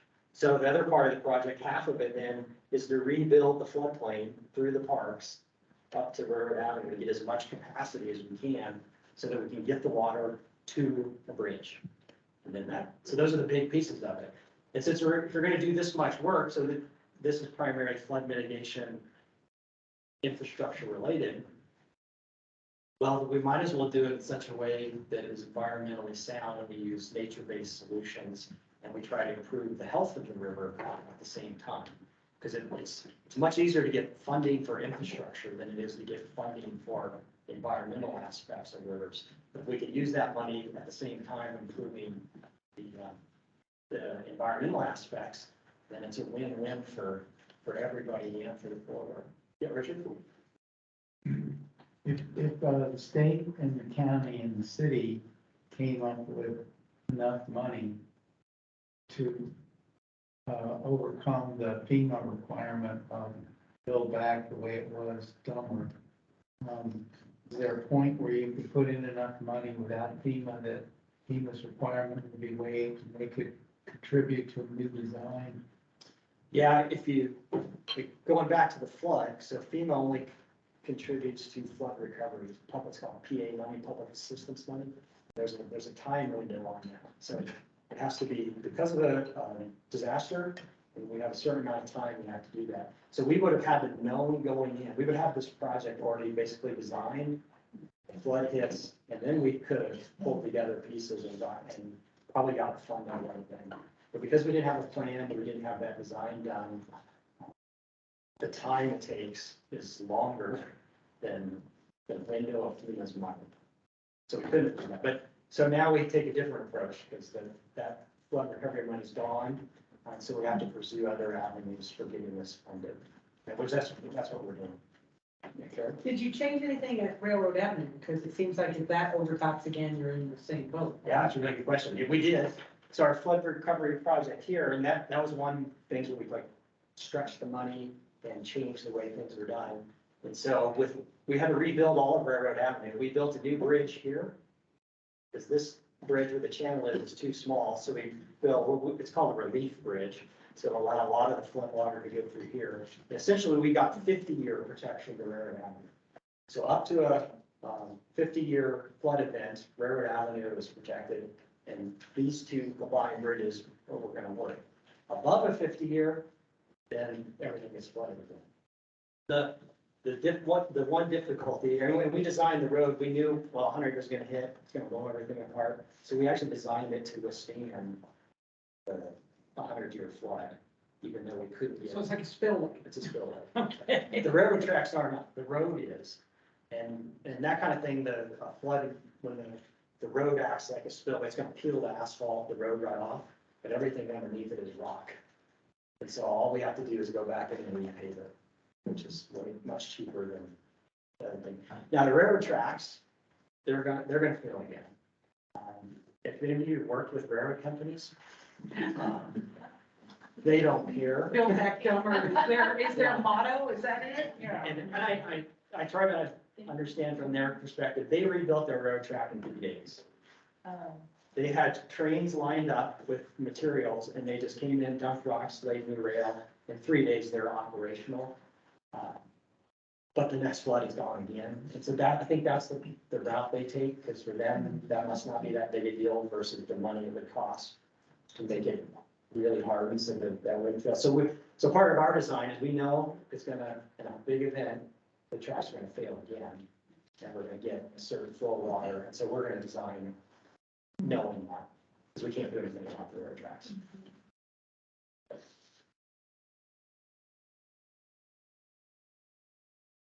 Last couple slides here, yes. Okay.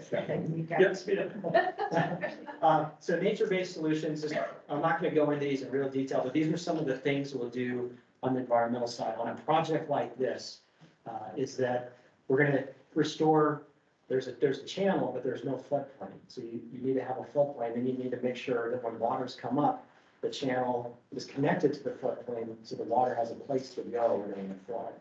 So that's what that restoring connectivity is. Restoring recurring vegetation, a lot of it's vegetation work and ecological restoration in this corridor instead of concrete lined, rubble lined banks and very limited vegetation.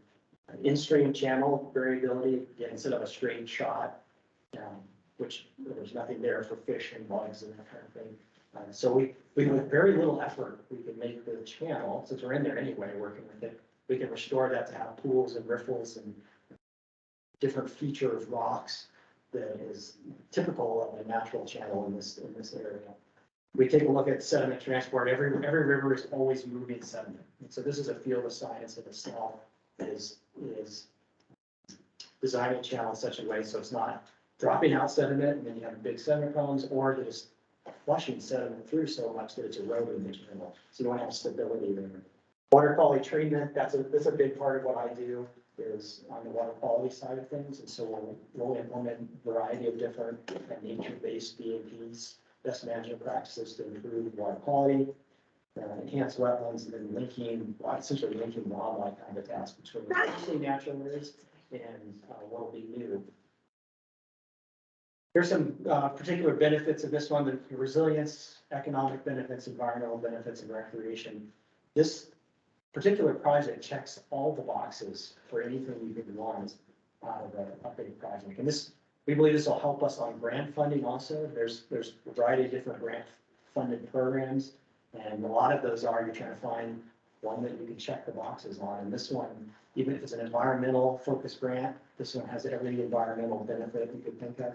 If it's a transportation infrastructure grant, this one, because of Highway 287, has all the check boxes for, say, a transportation project. So, thank you. Let's say.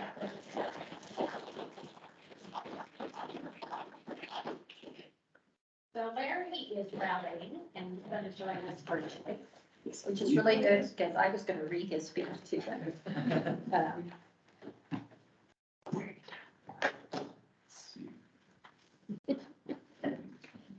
We'll see after.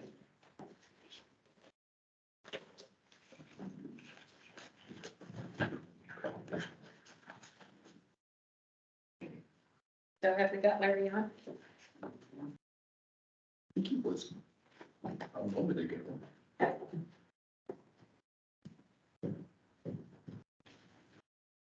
It's Project, that's. Can we do questions in the meantime?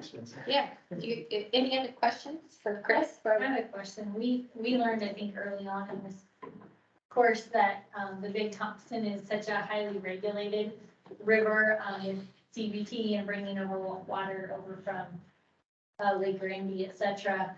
And I think the commissioner told us about the midnight release of water down the canyon and all of those types of things. So when the flood happened and it was realized that, okay, now we need a plan to improve this flow through Loveland, what was your relationship with the federal regulators and the federal bodies that are managing the flow from Lake Estes down? Specifically, like during the 2013 flood? Well, even really, I think more in the post